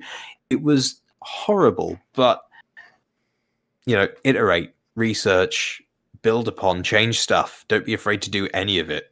And as, you know, an experiment more than anything.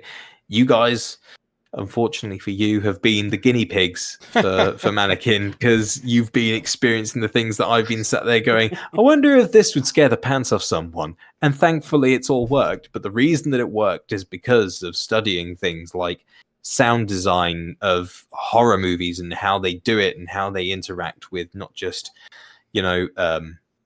what's going on in the scene, but how the people talk and how they react. And there's just a lot of stuff that goes into it that you don't quite realize. Like, I used to be super scared of like horror movies, and I think a lot of that is because of musical scores and sound effects and things like that. It's a lot of it's sound, or Yes. even sometimes lack thereof. And one thing that really gets me every single fucking time is the Insidious titles, where they do those violins. Yeah. And it creeps me out. It sends shivers down my spine every single time.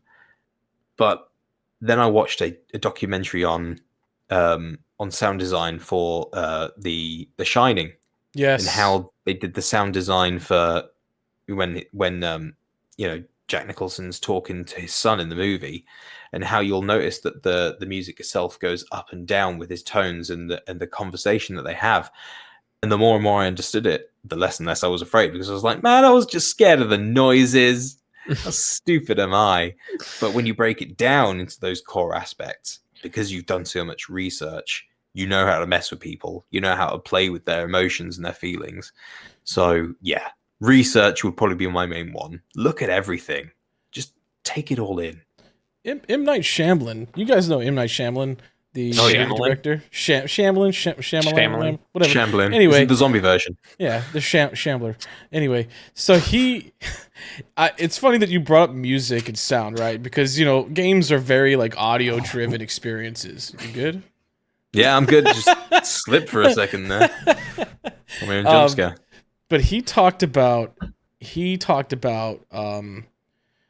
in an article. You ever seen the movie Signs? Yes. In the very beginning, when they kind of build up to the title of the movie in the opening credits, he said that he did so much research on music because he wanted to set the tone for the whole movie with just the beginning credits. And he said that the movie Psycho was like the perfect example of music and audio to pull from because of the way it's designed and how the notes are and how they make you super uncomfortable. And I could definitely tell while playing this game that you've done your research on like auditory noises and music and things like that to make someone uncomfortable. And I think that's super important. And again, you'll notice that when you're in the initial area, like, right, you first crack in, you're like, oh, go and get the key from the table. Everything's quite light, and colorful. You got your nice, beautiful blue rug, and the walls are quite nicely painted, and you got Hesslers Storage in bright blue 3D printed things on the wall, and you've got this nice glass wall partition with your sliding doors. Everything's quite nice. You can tell it's being rebuilt, but it's all been painted. It's got like a paint, and it's looking nice. And then you get downstairs, and there's not really that much atmosphere. Everything's kind of static. It's kind of quiet, right? Nothing too bad. I mean, maybe a little bit uncomfortable because of the lack of noise, but sure, you could be mistaken for thinking that it's a very poor game design indie dev thing that they've just gone, they haven't added any sound effects on here. Why is the atmosphere? There's no atmosphere here. What's going on? And then you get downstairs and you open that door and you step into the lower point, and that rumble kicks in and it just changes. And once you're in there and you realize that actually something's changed, you've walked through maybe some sort of portal that's just nothing.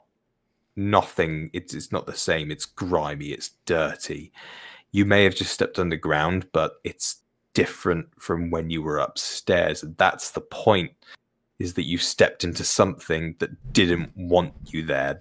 That place makes you feel unwelcome on purpose.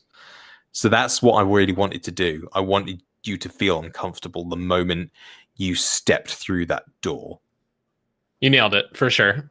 Didn't even want to go through the first door.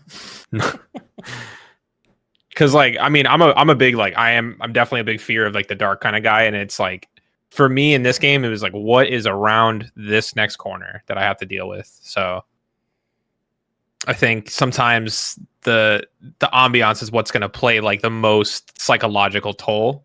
And I would say I also appreciate where there were some like violin scares. It wasn't the main thing, right? Where a lot of these games are like just a really loud noise and something pops out and then it moves on, right?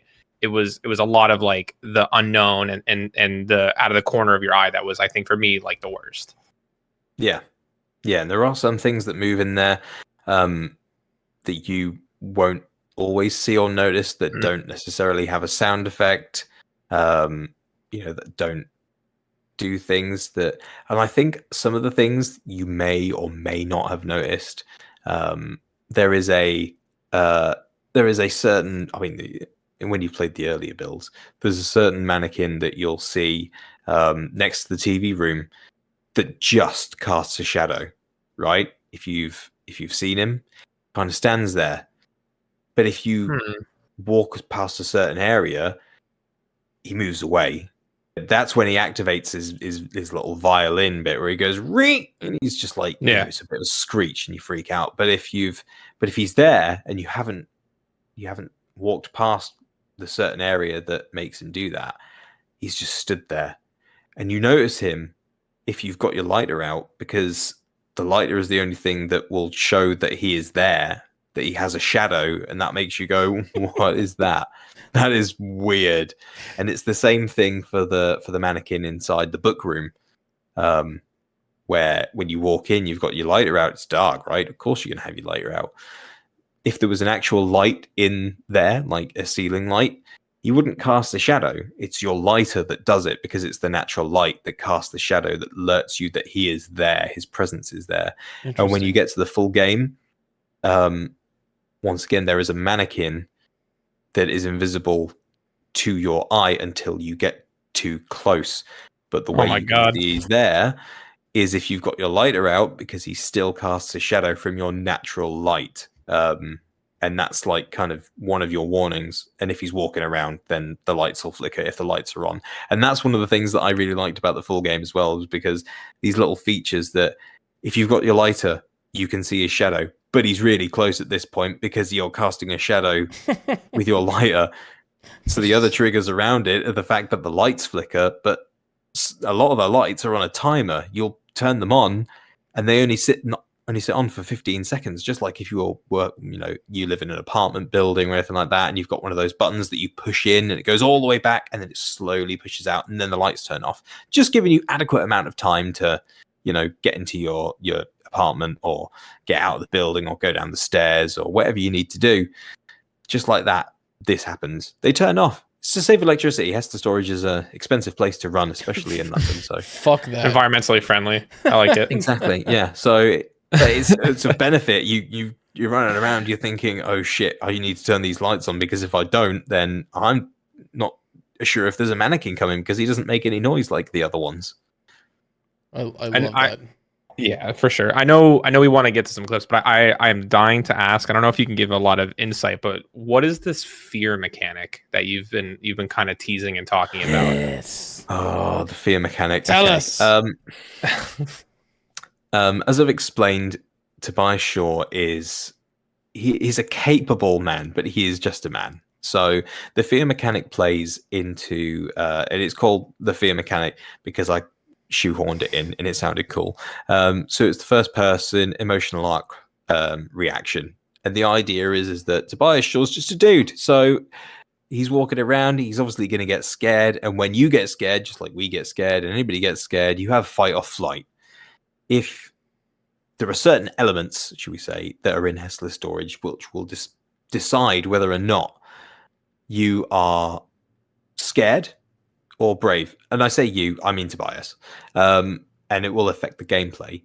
So if you are scared because of the elements that are happening around you, for instance, let's just say you're in a dark area and there are lots of mannequins around. Mm-hmm. He's going to be petrified. Terrified. So you are not going to have the ability to fight. You have to run.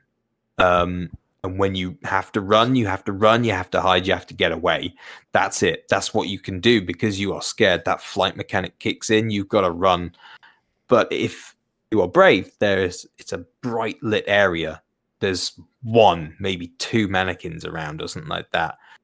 Tobias might be feeling brave. So go out and shove the mannequins out, get them out of the way, kick them if you can. And it lends to that bravery of the fact that he can do it. He can take them on and get himself out of the situation.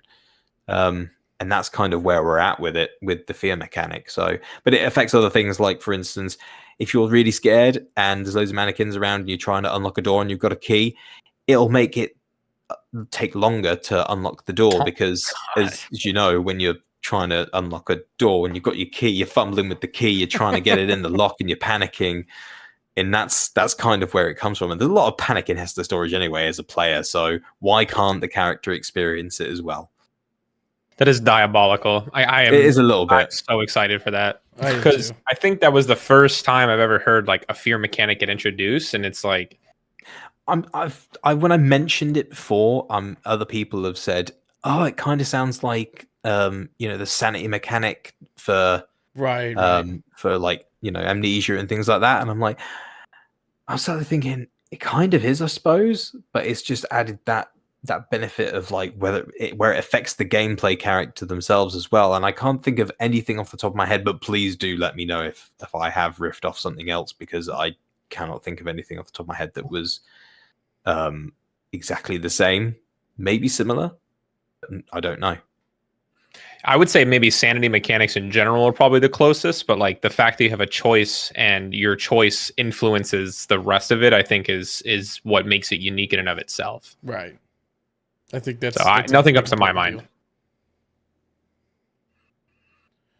Well, is there anything else about the game right now that you've developed or things that have going on behind the scenes that you want to tell people about or you want to talk about? Or was the fear mechanic kind of the big one and we covered it? The fear mechanic was kind of like the big one. At the moment, there's a few other things that you won't necessarily see. Maybe I'm not ready to tell you yet, but it's just added little bits of gameplay and interactions, things like that I'm working on. Building a first-person character that's also a third-person body, especially when you're trying to make it into a metahuman, is a pain in the ass. So it's been a nightmare. I'm not gonna lie. Like, I'm just trying to take a metahuman character and make him into the mannequin skeleton so I can animate him properly is a pain in the backside. So that's just another thing that I'm having to deal with. But no, everything else is kind of like being dealt with a bit behind the scenes. The things that I've said are coming up. The other key one that I really like is the time mechanic that I'm working on, which kind of takes inspiration from things like Far Cry, because in a way that, well, spoiler alert, if you want to do this, I'm going to put it in because regardless of anyway, so this would be an easy achievement. If you sit there for the entire night and the time gets all the way to the next morning, somebody will turn up and come and let you out of Hesslers Storage if you just sit by the front door the entire night. That's whether you want to spend your entire time doing that. Essentially, it's the equivalent of sitting there and going, you know what, I've got a bad feeling about this. Maybe I'll just sit down and wait this thing out, and somebody will eventually come and let me out, because somebody's got to come to work tomorrow morning, right? So it makes sense that if you wait with this time mechanic, you wait the entire time, that somebody's going to come and let you out. And that was the main thing. But time itself in Hesslers Storage will change things, and maybe areas themselves will change depending on time. So if you get to a certain area at a certain time or within a certain time period, it will look one way, and if you get there a different way, it might change slightly and mess with you a bit. So yeah, it's just another way to add a bit of everybody gets a slightly different experience to everybody else. I love that. I absolutely love that. Again, it goes back excuse me, it goes back to the realism that you added to the game. Like, it's so good that it's grounded in such thoughtful realism. You know what I mean? Like, I love that. Even in this horror situation where everything seems so unlikely and so unrealistic, you still have realistic choices that you can make. Even I dare say mundane, right? Because what was that game for Xbox 360 with the zombies in the mall that was on a timer? What was that? Dead Rising? Dead Rising, right? You could literally stay on the top of that building, the mall, and wait for the helicopter to come back and beat the game. You know what I mean? It's like, again, you're putting people in a situation where they know what the right answer is. They know what the smart thing to do is. The smart thing would just be wait right fucking here until those doors unlock, and then I'm done here. But, or you know what I mean, like, or they die if they make the realistic decision. So again, you're putting it back in the player's hands. Like, okay, I know what the smart thing is to do, the real thing is to do, but I'm gonna be a dumbass and I'm gonna go ahead and journey into this area and potentially, crap my pants or whatever the case is. So it's just whether or not you want to get those kinds of achievements, isn't it? Because you can quite easily just load up Hesslers Storage in the full game and sit Tobias right at the front door, and then just go and get yourself a drink, some popcorn, watch some YouTube while the timer runs down, and just just chill out for a bit. But at the end of the day, if that's the way you wanted to play the game and you want to get that achievement and you think, do you know what, that's a logical step for somebody like me, I'm not going down. That's just stupid. Why would I do that? So it makes sense if that's the kind of person that you see Tobias as, a logical kind of person who goes, I can't get out. I'll just wait for somebody to let me out. This is ridiculous. Then sure. Yeah, go ahead. So before we get into reactions and questions from chat, before we get into that, are there any mechanics or anything that you've done behind the scenes that you are like super proud of that a normal gamer would never ever notice or pick up on? Do you know, I can't really think of anything that comes to mind right off the top of my head, because I want you to pick up on everything. I'm not going to hold it. The game's not going to hold your hand per se. Right. It'll point you in the right direction. Whether you decide to do the things that it's saying that you can or hinting that you can, that's up to you. If you want to go marching around Hesslers Storage, and kicking down doors and pissing off all the mannequins in the entire building and having them swarming towards you, and you just outrunning them and just going, whatever, I don't care. You go ahead and play like that. If you want to sneak around, you sneak around. That's absolutely fine. If you don't want to alert them, just be aware that, like I said, some of them are manifestations and are things that will be messing. There will be things that will be messing with Tobias himself. So, you might see them and they'll know where you are regardless, because they're manifestations of things that are messing with Tobias's head. So Right. Some things you might not be able to escape because they're in his mind. It just depends. That's awesome. All right, so let's get into Manny. Let's get into your top 5 favorite clips. All right. Now, for everybody that's watching, Jim has submitted his top 5 favorite reaction clips. All right, no particular order whatsoever. We're gonna go ahead and play those now for everybody, and he's gonna maybe give his commentary or just sit back and enjoy. Either way is fine with me. But I would like to see, what he has shown. So give me 1 second. Let me get that over real quick. And here we go. Yeah. Already established. There's no scissoring your sister. You really like that?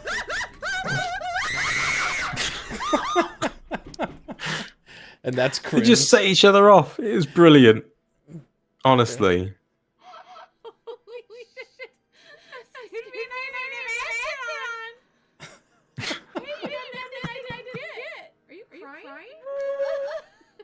Are you crying? Every time I see that, it just Here's makes me laugh Carlton. so much. Oh shit, man, that made me jump.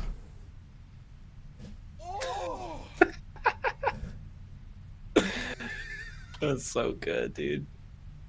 Oh, is that playing? Because I can't see it in my window. Ugh. Oh no? Oh, I think my thing's frozen. Don't worry. Oh, okay. I paused it for a second so you can get it back up. Can you hear it? I can hear it. Can you see it? No, but it's fine because I've watched these so many times. All right, this is Tony looking at the demon in the corner. Oh, this is just ridiculous. Shit. Mistakes were made. I don't think the demon like being sniffed like that. No. Oh, it's the demon in the corner again.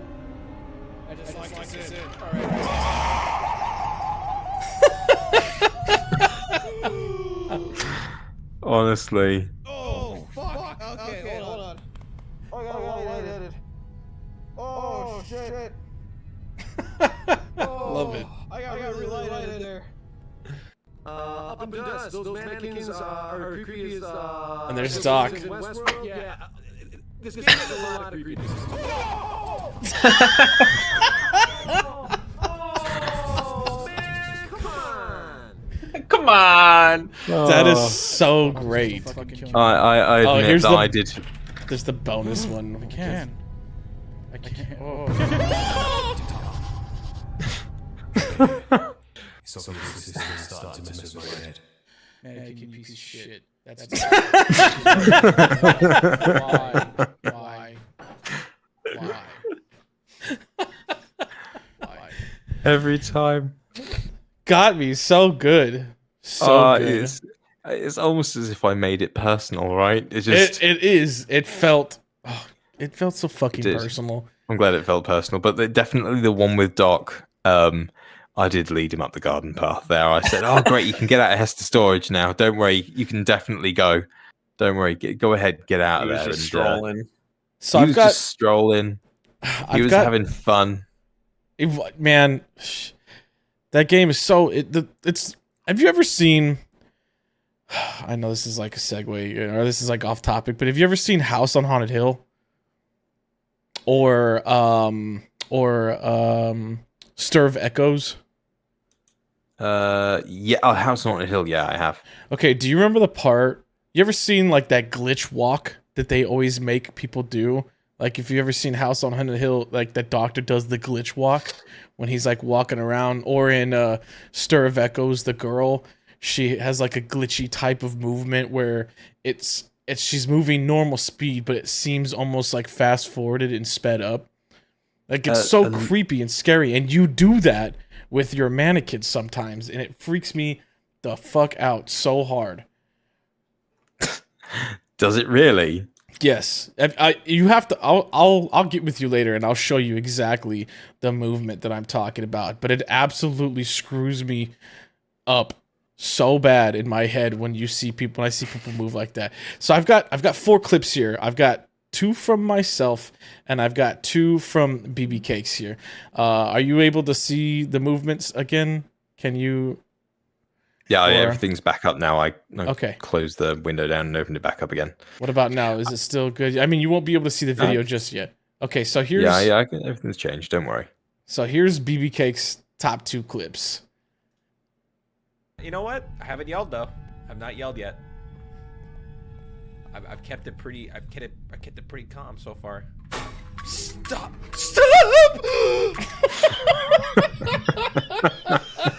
I was so confident. The question. Stop it! Oh, no fucking way! Why is that door so slow?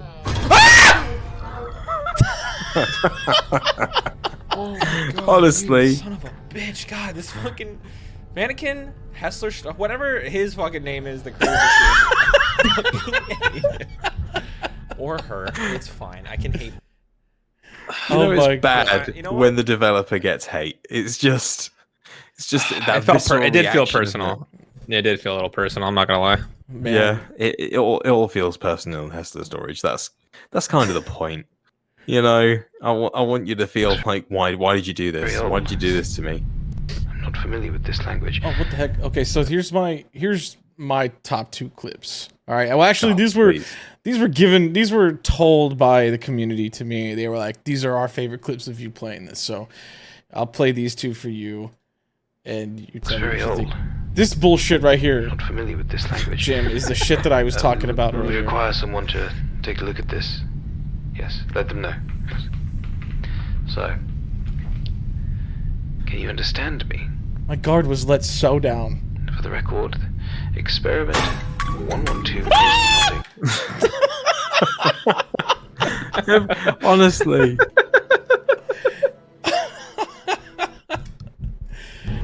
Excuse me. Oh, thank you. Confidently strolling. I mean, he's got a sledgehammer. That's Does like I have a sledgehammer? Thank he you. thought he could defend himself. He even said it Oh then. my god! Oh my god!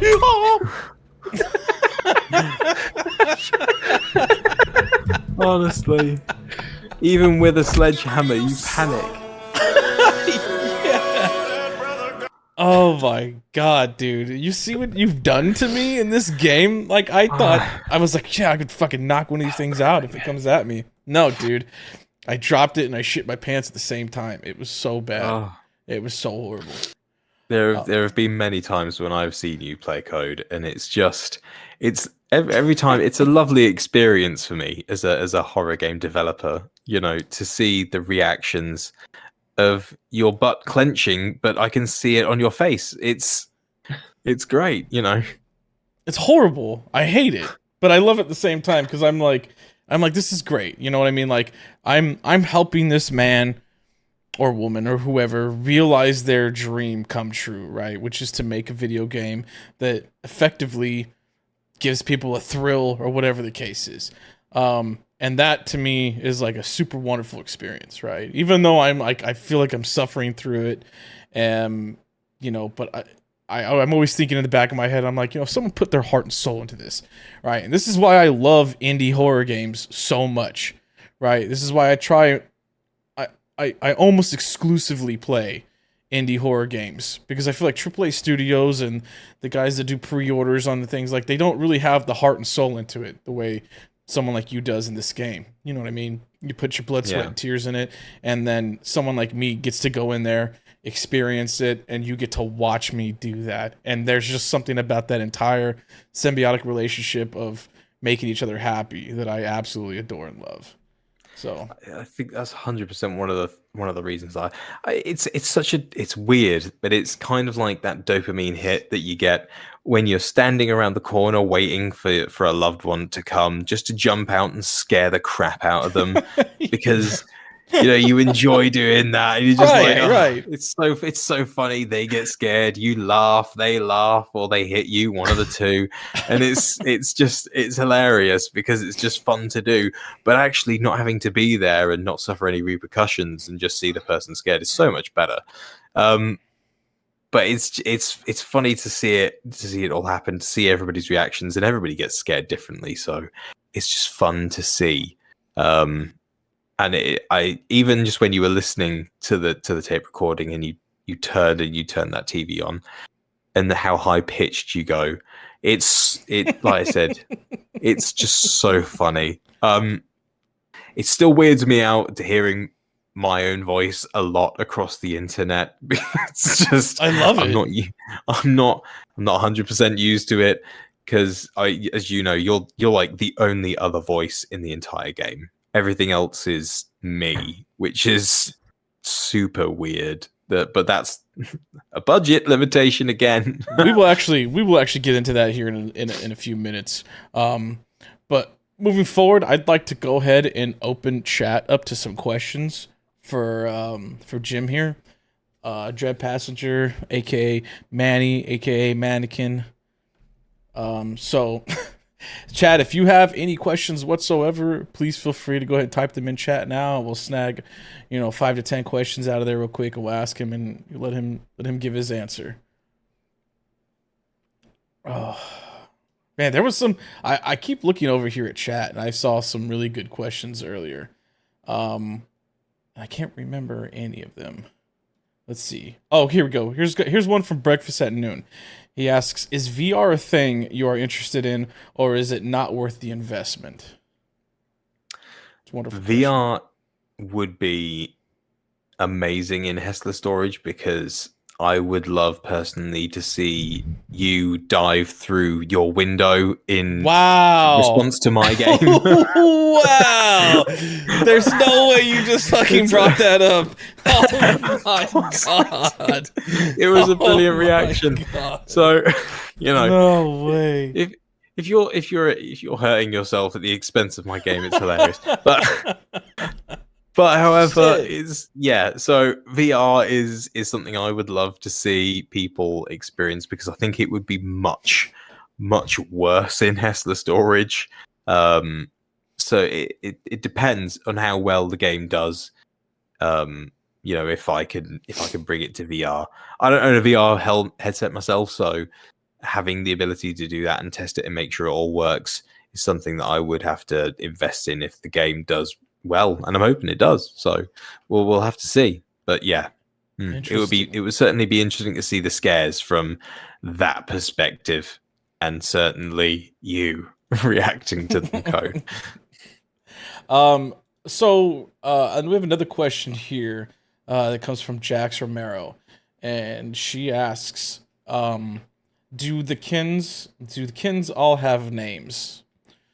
And I'm assuming she's wondering to know if, like, do they have, like, we talked about personalities, but do you specifically, I guess, maybe have different names for them, a special bond and relationship with them? A special bond and relationship with your children. Interesting. Yeah, exactly. They are my children. I think, well, Jax is a dread passenger, so hello, Jax. And you know what? They don't really have names, and the reason is because you know, when they're wandering around Hesslers Storage and I'm testing the game, I call them all the names under the sun when I forget that I've put them in the map. So and they jump out on me. It's ridiculous. So I mean, you've got the three that are kind of behind me. Where you've got the main one here with the crossed eyes. You could probably say he's like the ringleader, maybe, but he's just one of them. And then the other guy is this other side. He's always just, I don't know. He's a weird up to no good. I feel like he's more just kind of like, why are we here? I don't understand, and constantly shocked. And the other guy, he's always causing trouble. I feel like he's probably the one that keeps sneaking up on me, because if you've seen the clip where I'm standing there and I'm admiring the dust particles, I've even said it in the Twitter clip, I'm admiring the dust particles, and then it popped out of nowhere, the one that you can't see, and it freaked me out because I forgot that he was in the map. And it was just really stupid of me. And I turned around and started running again. I was like, why am I running? I could just hit escape. Just turn it off. Stop. Love that. That was a good question. Misfit Pit asks, is there going to be some Steam Deck support? Because they want to know if they're going to be able to sit on the toilet and play it rather than shit their pants. Only if it comes with wrist straps as well, because I've seen people, like, I've shown clips to family members, and I didn't realize that this family member had an aversion to, maybe not so much mannequins, but, like, you know, the what is it, the uncanny valley effect. I really did not like anything that looks human but is not human, and my phone nearly went across the room, so which is just like, I didn't think that would happen. So yeah, I'm fully on board with Steam Deck support, as long as you've got a shock case for it, because I do not want the responsibility of having to say, please, like, lay down or sit down or something with it. Don't throw it away if you get scared, or drop it in a panic. Man, dude, I don't know. I don't know if I would allow myself to take the game and just play it like that. I just personally, from me, a personal experience, the first time I ever experienced Five Nights at Freddy's, because if you guys remember, that was originally like a mobile game, and I played it on my phone. And let me tell you, like, I was active duty Army at the time when I was playing this game, and I shouldn't have been playing it. I was sitting at the desk, right, and all the soldiers were like cleaning their weapons or whatever, and First Sergeant was giving his brief, and I was trying to be nonchalant, and I was playing this game, and it fucking scared me so hard, and I was like, "Hit!" And I like yelped, and I launched my phone, and my First Sergeant was like, what the fuck are you doing, Mauer? And I was like, I am very sorry. And he was like, no, what are you doing? And it's like, I would not trust myself because I know I want to play the game, especially if it's like if I can mobilize this game and take it wherever I want it. I would play it at inappropriate times, and I would get caught 100% for sure. I would get caught playing that game. Yeah, this is not a game you can play under the radar. I don't think, especially, But I mean, it's just and now I've just got this picture of my head of you high pitched screaming around, your army buddies, which is just like. That was me. So Diana asks, "What is your favorite part of the process of making this game?" Do you know what? Honestly,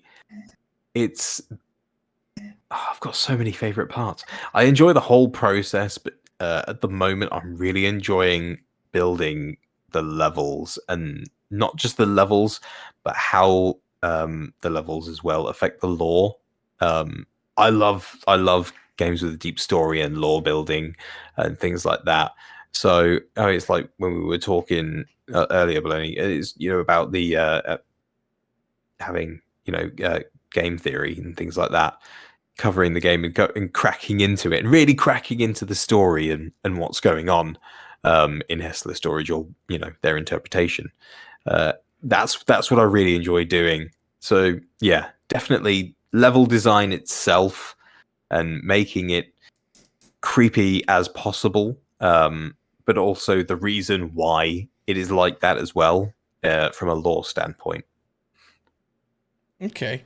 That's awesome, by the way. Yeah, for real. So Kitty May Kill You has a 2-part question, right? She says, do you have a favorite kin? And she's heard that some kin are more cynical than others, and she wants to know if that's true. So do you have a favorite kin? And are there really some kin that are more cynical than others? I mean, my favorite kin at the moment is the one that you can't see because he is an absolute dick. And it's just so stupidly annoying to try and get things done. I actually had to delete him from the map for the moment while I'm building it. He's probably my favorite just because you can't really see him, but also the environment as well. Like I said, turning on those lights and them only staying on for like 20 seconds. It doesn't give you a lot of time, but you kind of get the gist of where he is because the lights flicker as long as they are on and he is there. So yeah, I'm really liking him at the moment and his design and the way he works. As for I didn't fucking know this, cynical, by the way. This is ridiculous. This has been on Twitter. You need to check your Twitter more often. I'm sorry. And stop working. Pay attention. And I think the cynical ones, I don't think any of them are super cynical. I think they're all really serious and take their job very seriously. Because if they don't, they know what will happen. And that's also from a game standpoint as well. I think when you find out what's really going on down in Hesslers Storage, kind of also a point as well. Yeah. So they're on a leash. Let's put it that way. So I guess the question is, who's controlling that leash? Yeah, right? Exactly. Oh my god. Okay, so Diana has another question, and she wants to know what got you into game development. Oh man. Do you know what? It's really, like I said, when I was a kid, I absolutely loved playing games. I had an Atari, I had a Master System. Nice. I had a Mega Drive. You guys know it as the Genesis. Saturn, right. PlayStation. I had all sorts of stuff. I had loads. The only ones that I didn't get was Nintendo because I was a big Sega guy. And I was always a kid. I was always thinking, what do you want to be when you grow up? You always have the same sort of answers, like, oh, I want to be a fireman or a Ninja Turtle or whatever it was at the time, or a Ghostbuster, But I remember when I was a kid thinking to myself, wouldn't it be cool to make computer games and how to do that? But as you grow up and you get older, and I think for the years that I was younger, it was very much there is no way that I can see how I would be able to make games. Like, can't afford a PC, don't know how to program. I'm like, those are two huge obstacles, especially when you're 9. It doesn't really compute. But at the moment, I'm working a job which, you can work a job and say that they actually enjoy it. Not a lot of people. Great for those people, but I'm in a situation now where I think to myself, I'm coming up 40. I'm not 40. I'm still got a few years left, but I think to myself, what do I really want to do? Because there are so many people that still, even at this age, just think, I don't know what I want to do in my life still.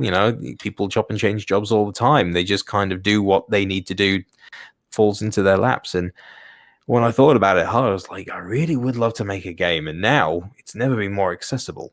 Unreal Engine, Unity, Godot, Game Maker. There are so many engines out there that just make it so easy for you. You don't have to learn how to program. You can just use the blueprints, and as long as you can work it out, because there is a bit of a learning curve, but if you can think logically and know how things work, and you're prepared to just like watch a bunch of tutorials and put a bit of time, you could do it. And that was probably the best thing about it, is the fact that once you kind of go, do you know what, I'm going to do it, and just do what I wanted to do when I was a kid, and it's just been a lot more interesting than I thought it would be. And a lot easier. Yeah, that's awesome. Yeah, absolutely. So last few questions. VMom asks, how did you choose the art pieces for this game? If you're talking about particularly the paintings yes, themselves. I think that's exactly, because that's what I was thinking when I read this question. Yeah. Was those paintings. They were particularly hard to do, but I kind of just wanted to... There's been a lot of time spent messing around in things like Photoshop. I know Photoshop very well. So there's been a lot of time spent messing around in Photoshop to make those pieces. There's been... Part of it is AI generated for some of them, because I wanted something that was unique and different, but also conveyed what I wanted it to convey, and then taking that initial concept into Photoshop and going, right, now I've got this kind of area that I know I'm gonna really like mess it up. So it's nothing like it really was when it first came out. But the pieces themselves, they all give hints and clues as to what's really going on in Hesslers Storage itself as well. And the story behind them, that at least in the alpha demo, I suppose I can I give this away in the story? A wider context? I'm kind of thinking to myself, can I do this? Because it's kind of a spoiler, but not at the same time. Well, if there's a chance, I would probably not do it. But do you know? I will drop a hint, as in the fact that there aren't the paintings themselves. There's not many people left in Hesslers Storage who can paint. So I figured it out. I'll put it that way. I mean, it's probably a very easy clue to follow. So I'm just kidding. Okay, so last two questions here. The next question is from, by the way, welcome Velaverin. Appreciate you coming in. Cartoon Head George says, "What engine are you using? Are you going no code?" I didn't catch that last bit. You kind of faded out for a second there. Sorry, he said, "What engine are you using? And are you going no code?" I am using Unreal Engine 5 and Blueprints. So that's where I'm at the moment with it. I'm not C++ or C++ or C sharp. I can't do any of those.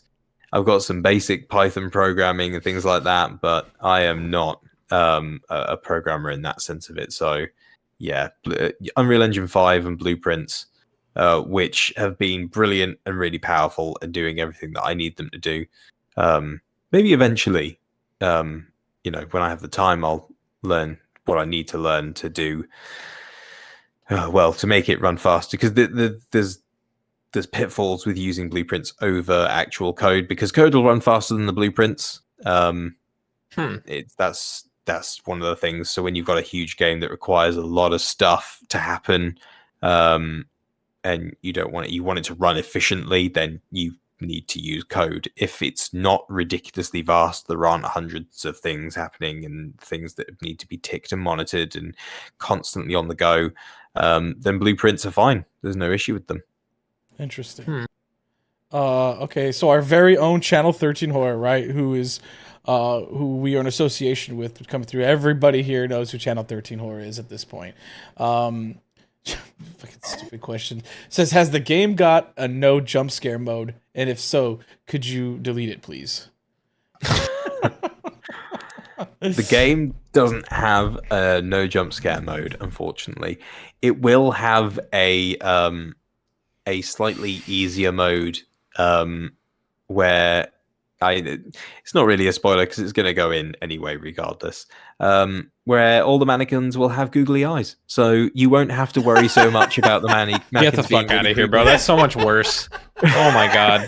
The psychological is it terror. Oh my god. Yes. Because then when they're running at you, or the ones flip upside down, their eyes are just fucking spinning in circles. Oh my god. I thought it'd be a little bit easier, a little bit nicer. You know, you'll see them and you won't be as scared because there'll just be all these red googly eyes just bouncing around at you. You accidentally made nightmare mode. That's crazy. yeah. That's Next thing you gotta do is add underwater. All right. So moving on from the chat questions. By the way, thank you so much, chat, for asking your questions, and thank you so much, Mandy, for answering those. You guys have been amazing. We're moving into the tail end of this whole thing, and the big question, or not big question, but one of the questions I want to ask you here at the end is, what is the way forward for you now with this game? Do you have any ideas on the horizon that you're really excited about? And I know that we've talked before in private about how you wanted to do this game, whether you wanted to do like a big release with just one entire game, or episodes, and it sounds like you went with episodic format, which I love. Do you have, now that you're going to be breaking it down into episodes and you have more room to tell more story, is that what you're going to be doing? Yeah. And is the short answer. When it came down to the game, I was thinking, so I would love to release this game all as one. But then I realized that as much as I would love to release this game all as one, I would love to invest more into it. And the way to do that for me would be to release it in early access as chapters. So the game gets the funding to make it better, to improve upon it, to give it really all the love that I can give it, and for some reason you guys are all on board with, which is just fantastic. So I mean, if it was just a small game and it wasn't getting any attention, fair enough, I'd just continue with it and it wouldn't be a huge deal. I'd use free assets that I could get everywhere and credit it and stuff like that, and then just carry on with my day and release it as one thing. But for some reason the game got traction and just kind of sped off by itself, and I'm kind of sat there going, how the fuck am I supposed to fund this? Like, I need to improve this game. It can't look and do bad things now, it's or be stupid. It's got to actually be built properly now. So the only way that I could think of doing it was putting it in early access and making sure that anybody who bought it gets 100% the full story. You get every single chapter. It's just that you don't get the full story straight away. You get each chapter sequentially as soon as it's ready and done and ready to come out. But when you buy the game, you get everything. I'm not holding anything behind a paywall apart from the actual game. There's no stuff that'll come out later with it, not unless maybe I may do a soundtrack if people want to do that, but I don't know. So yeah, chapters was the logical one for me, just because it made more sense. And like I said, I put a poll out for it for the community, and thankfully chapters won because it, it was the one that I was hoping would win. So yeah, it all turned out well in the end. And once we get all that going, and it starts getting into early access, and hopefully it gets more traction, and then any of the money that it gets, hopefully we can just like get that back into the game, make it better, and improve upon it. Massive. Okay. Okay, so I don't want you to get too into this. I just kind of want to like hear a short answer on this one because it's just for me personally, guys. I'm sorry. I'm just like I really want to know. Is there gonna be more after Professor Shaw? Like, is Professor Shaw one story and Hesslers Storage is going to keep going? And you're gonna tell maybe like I know you're doing episodes, right? But is it gonna be Professor Shaw's story ends at some point and another story picks up and Hesslers Storage carries on? The story is Professor Shaw.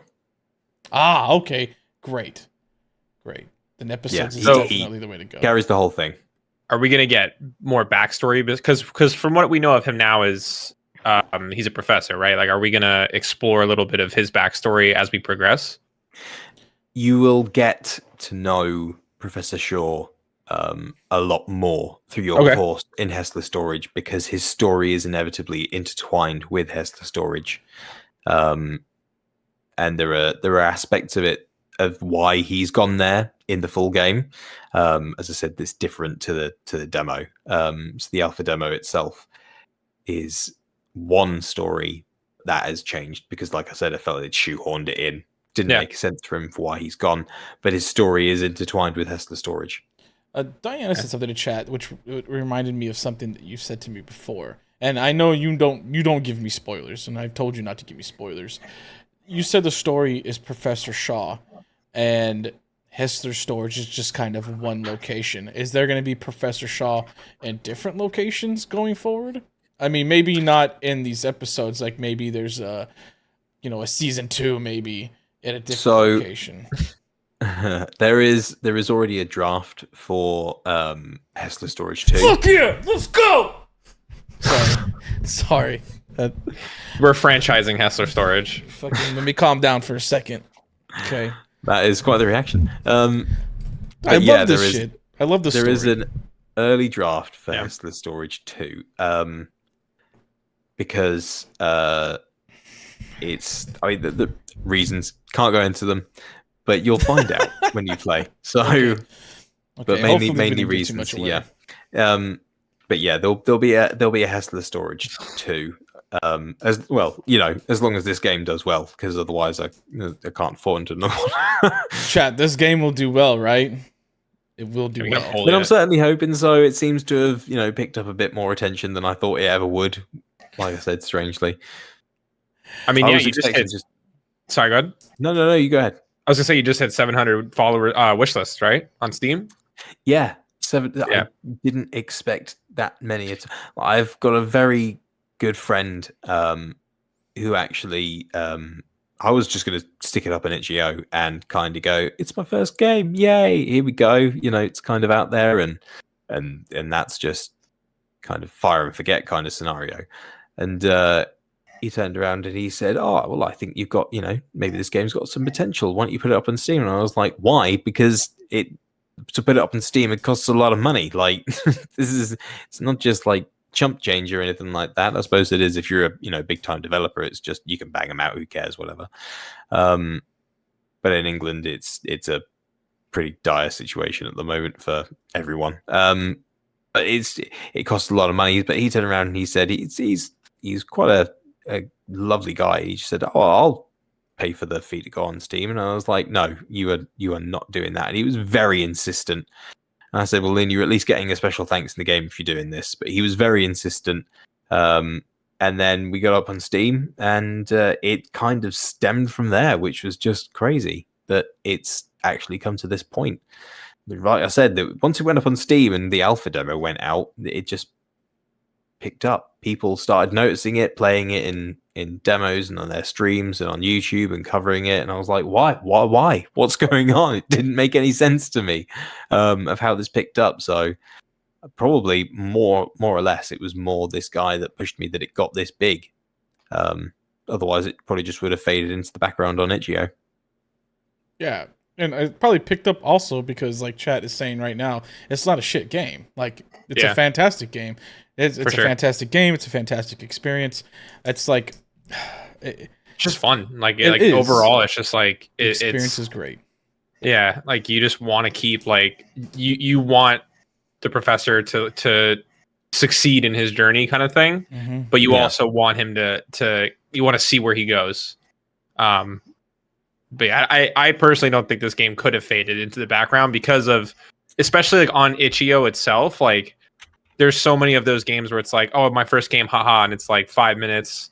There's really cheap jump scares, and you kind of just move on, and you like, should I have even downloaded that game? But like, you know, this is definitely par for the course for sure.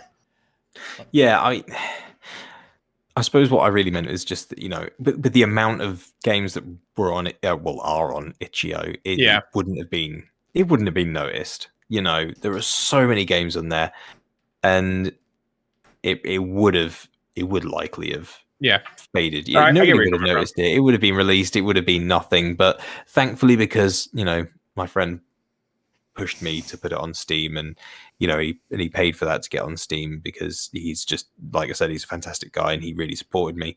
That it went on, once the demo went on, it went and got picked up on the new releases for the demos list, and you know, streamers, they go and they find these new releases for horrors and they go, okay, well, we'll play this in a demo, and then it's like I said, it kind of got picked up, and that was just insane that happened.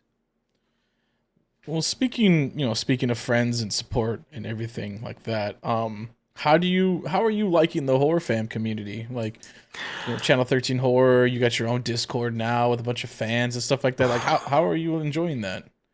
What is that like? Do you get a lot of pressure, or is it just a lot of love?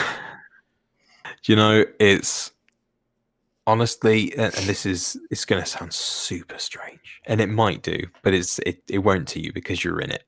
When I was doing content creation, it was a vastly different community that I came from, and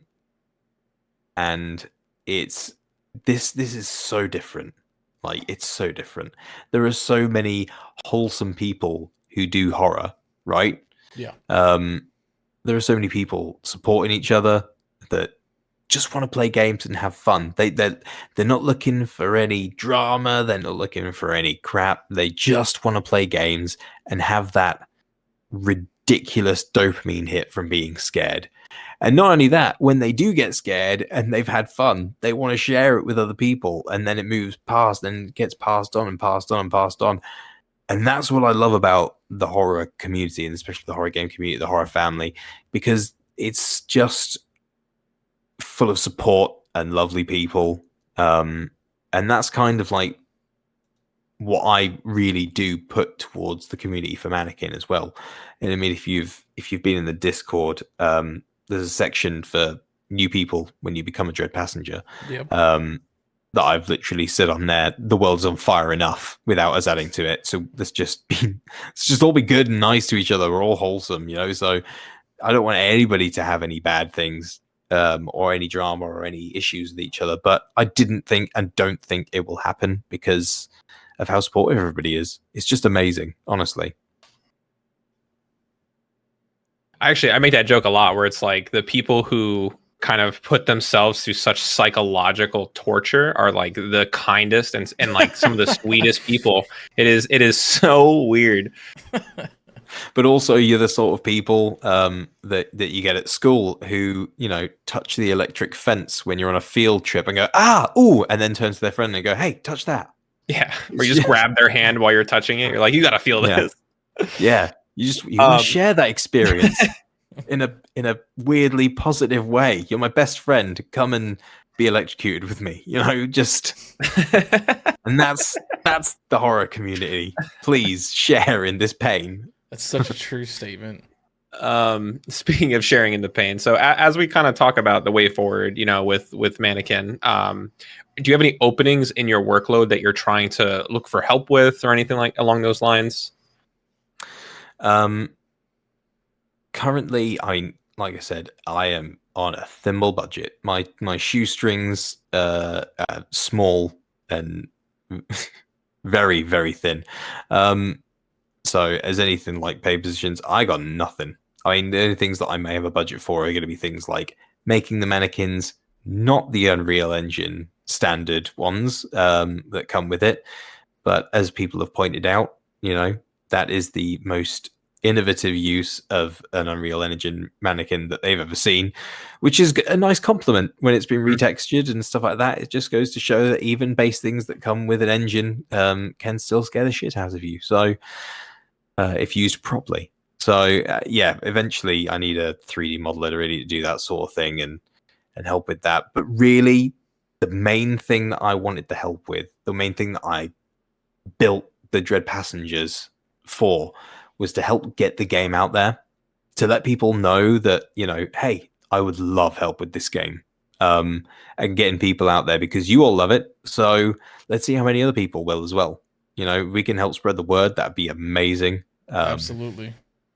So that's really where I needed the help. I'm just one man, and developing the game is hard enough by myself without having to do the marketing and everything else for it. So right.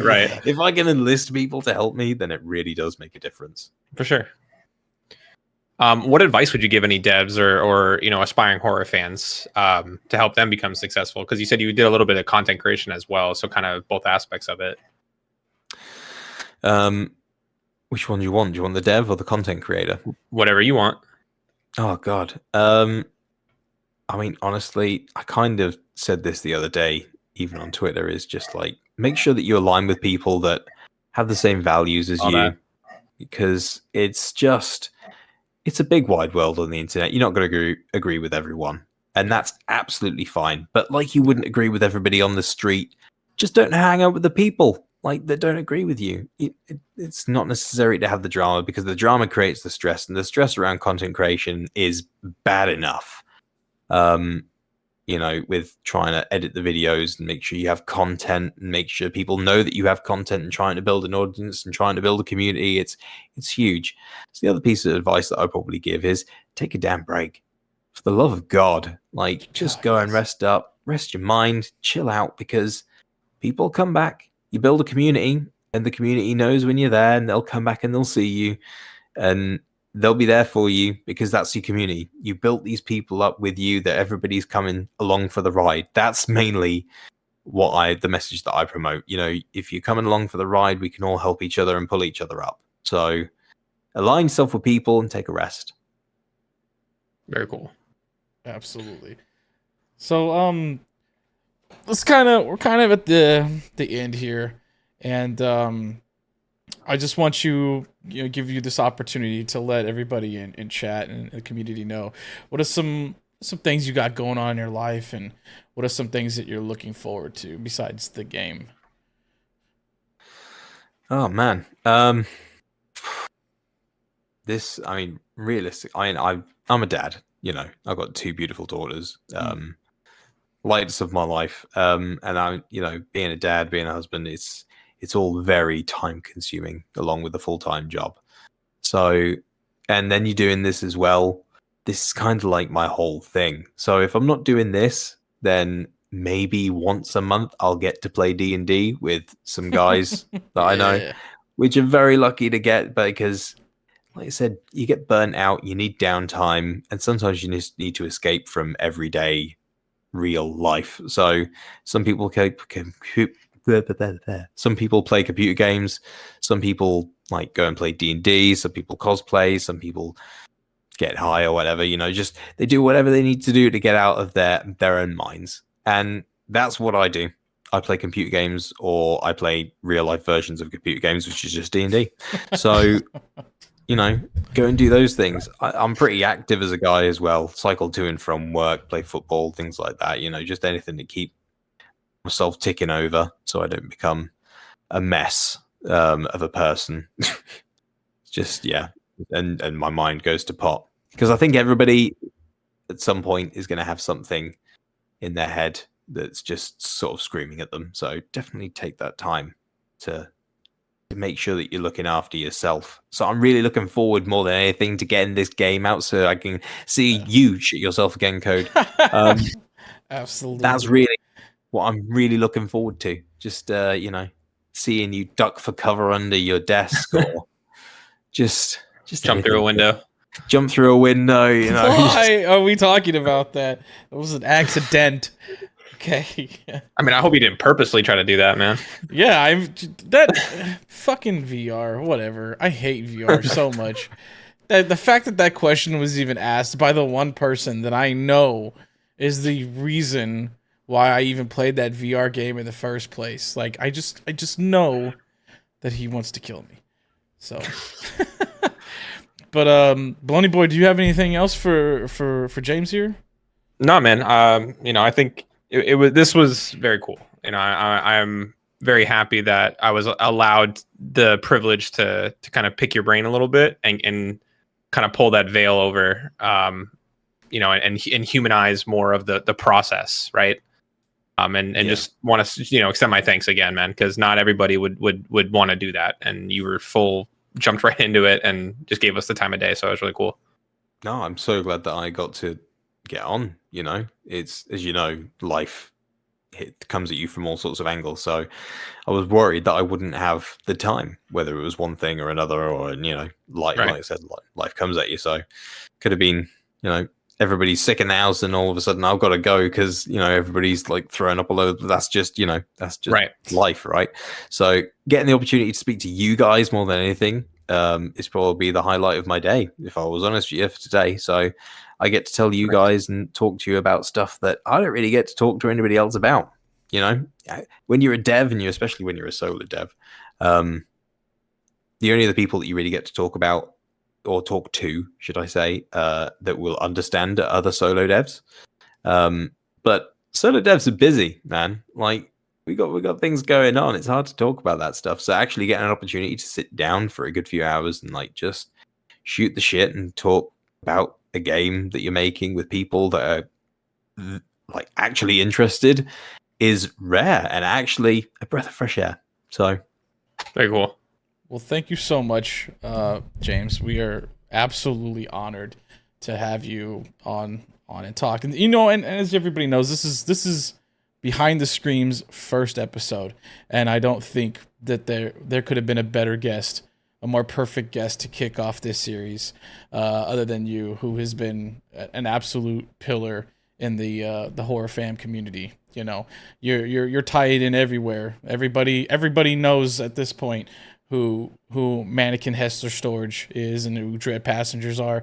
Your marketing schemes are kicking off and excelling, and it's just blowing up. And even you said it yourself. You're really shocked that it has gotten to the point that it's gotten to, where people are just pouring in every day into the Discord saying, "Oh, what's new? What's next? What's going on?" And it's incredible to have. Yeah.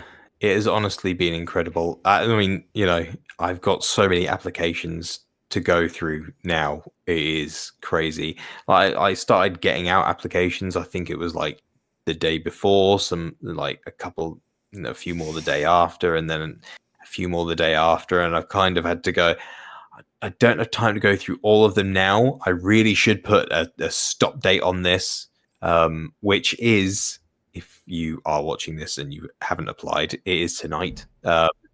So it's kind of ending pretty much. I'm going to call it when I wake up in the morning, and that'll be the Dread Passenger program closed for new applicants. So, and then I will go through and review the rest, of which there, I think, are over 170 now, which is just wow, Jesus. So it's just crazy. And like I said, I would love to have everybody in, but I simply would not be able to sustain that.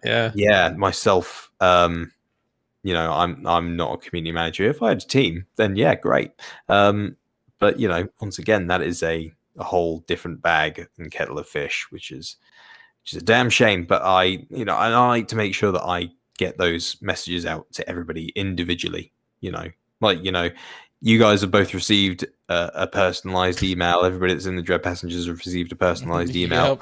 They're not just a singular email saying you're in, come join. Right. Thank you. It's limited. It's who you are and what I know you as, and some of them are in the character of the the Dread Passenger. Some of them are from the perspective of the kin themselves. Some are from the messages from the kin, from somebody else, and it all depends on who you get that's writing you that letter. But you know, it's for you. So I want to make sure that I give everybody that experience. Well, Mannequin / James / Dread Passenger, it has been an absolute honor to have you on here and to hear you talk about your absolute, amazing, incredible game.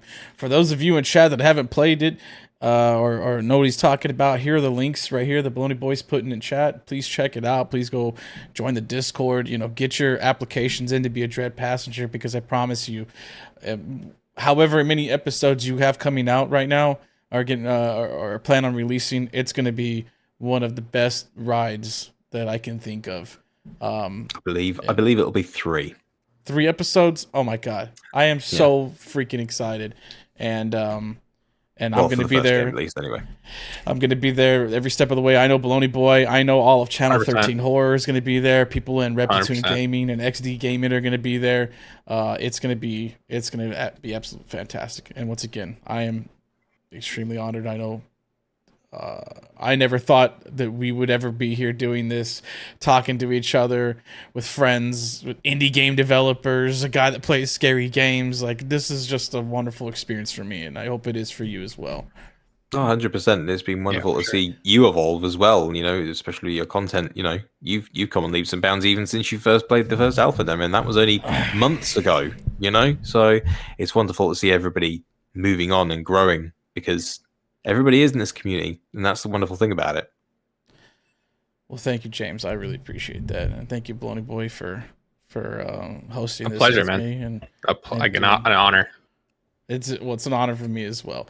But that's gonna wrap it up for you as guests. I'm gonna go ahead and close this out. Again, James, thank you. If there's anything else you'd like to say to chat before we leave, or same with you, BolognaBoy, if there's anything else you want to say before I close you guys out and wrap this up, please do right now. Come and play the game. Play the alpha demo. Just come and do it. Just come and play the game. Get your applications in if you can. Absolutely, Chad. Get it in there beforehand. And if not, then I will see you down the road. The applications will open again closer to, when we come out, and enjoy seeing this man here lose his shit. So it's going to be great to see. BB Cakes, you got anything? Go play the game. Yeah, absolutely. Chat, you heard it. Go play the fucking game. You guys have to suffer the same we do. Yes, exactly. I'm really excited. I'm really excited. It's going to be an amazing experience. Thank you guys so much. Thank you, James, for joining us. It was absolutely incredible to have you. And I will see you on the first episode, okay? You will. All right. You guys have a good one and take it easy. Have a good night, y'all. See you later. All right. Well, chat, that was probably one of the best experiences I've ever had in content creation. Okay, I've done interviews, I've talked to people about different things, but being able to sit here and talk to someone who I fucking idolize as a game creator. Let me tell you, I've been playing video games since I was a fucking child, right? Scary games, everything. And for him to make this game and get the reaction that it got out of me, and then turn around and say, hey, would you like to maybe be part of the game and voice, this character Argus Fisher? Mind blowing. Guys, mind blowing. Like, dreams fucking happen. These things come true, and it's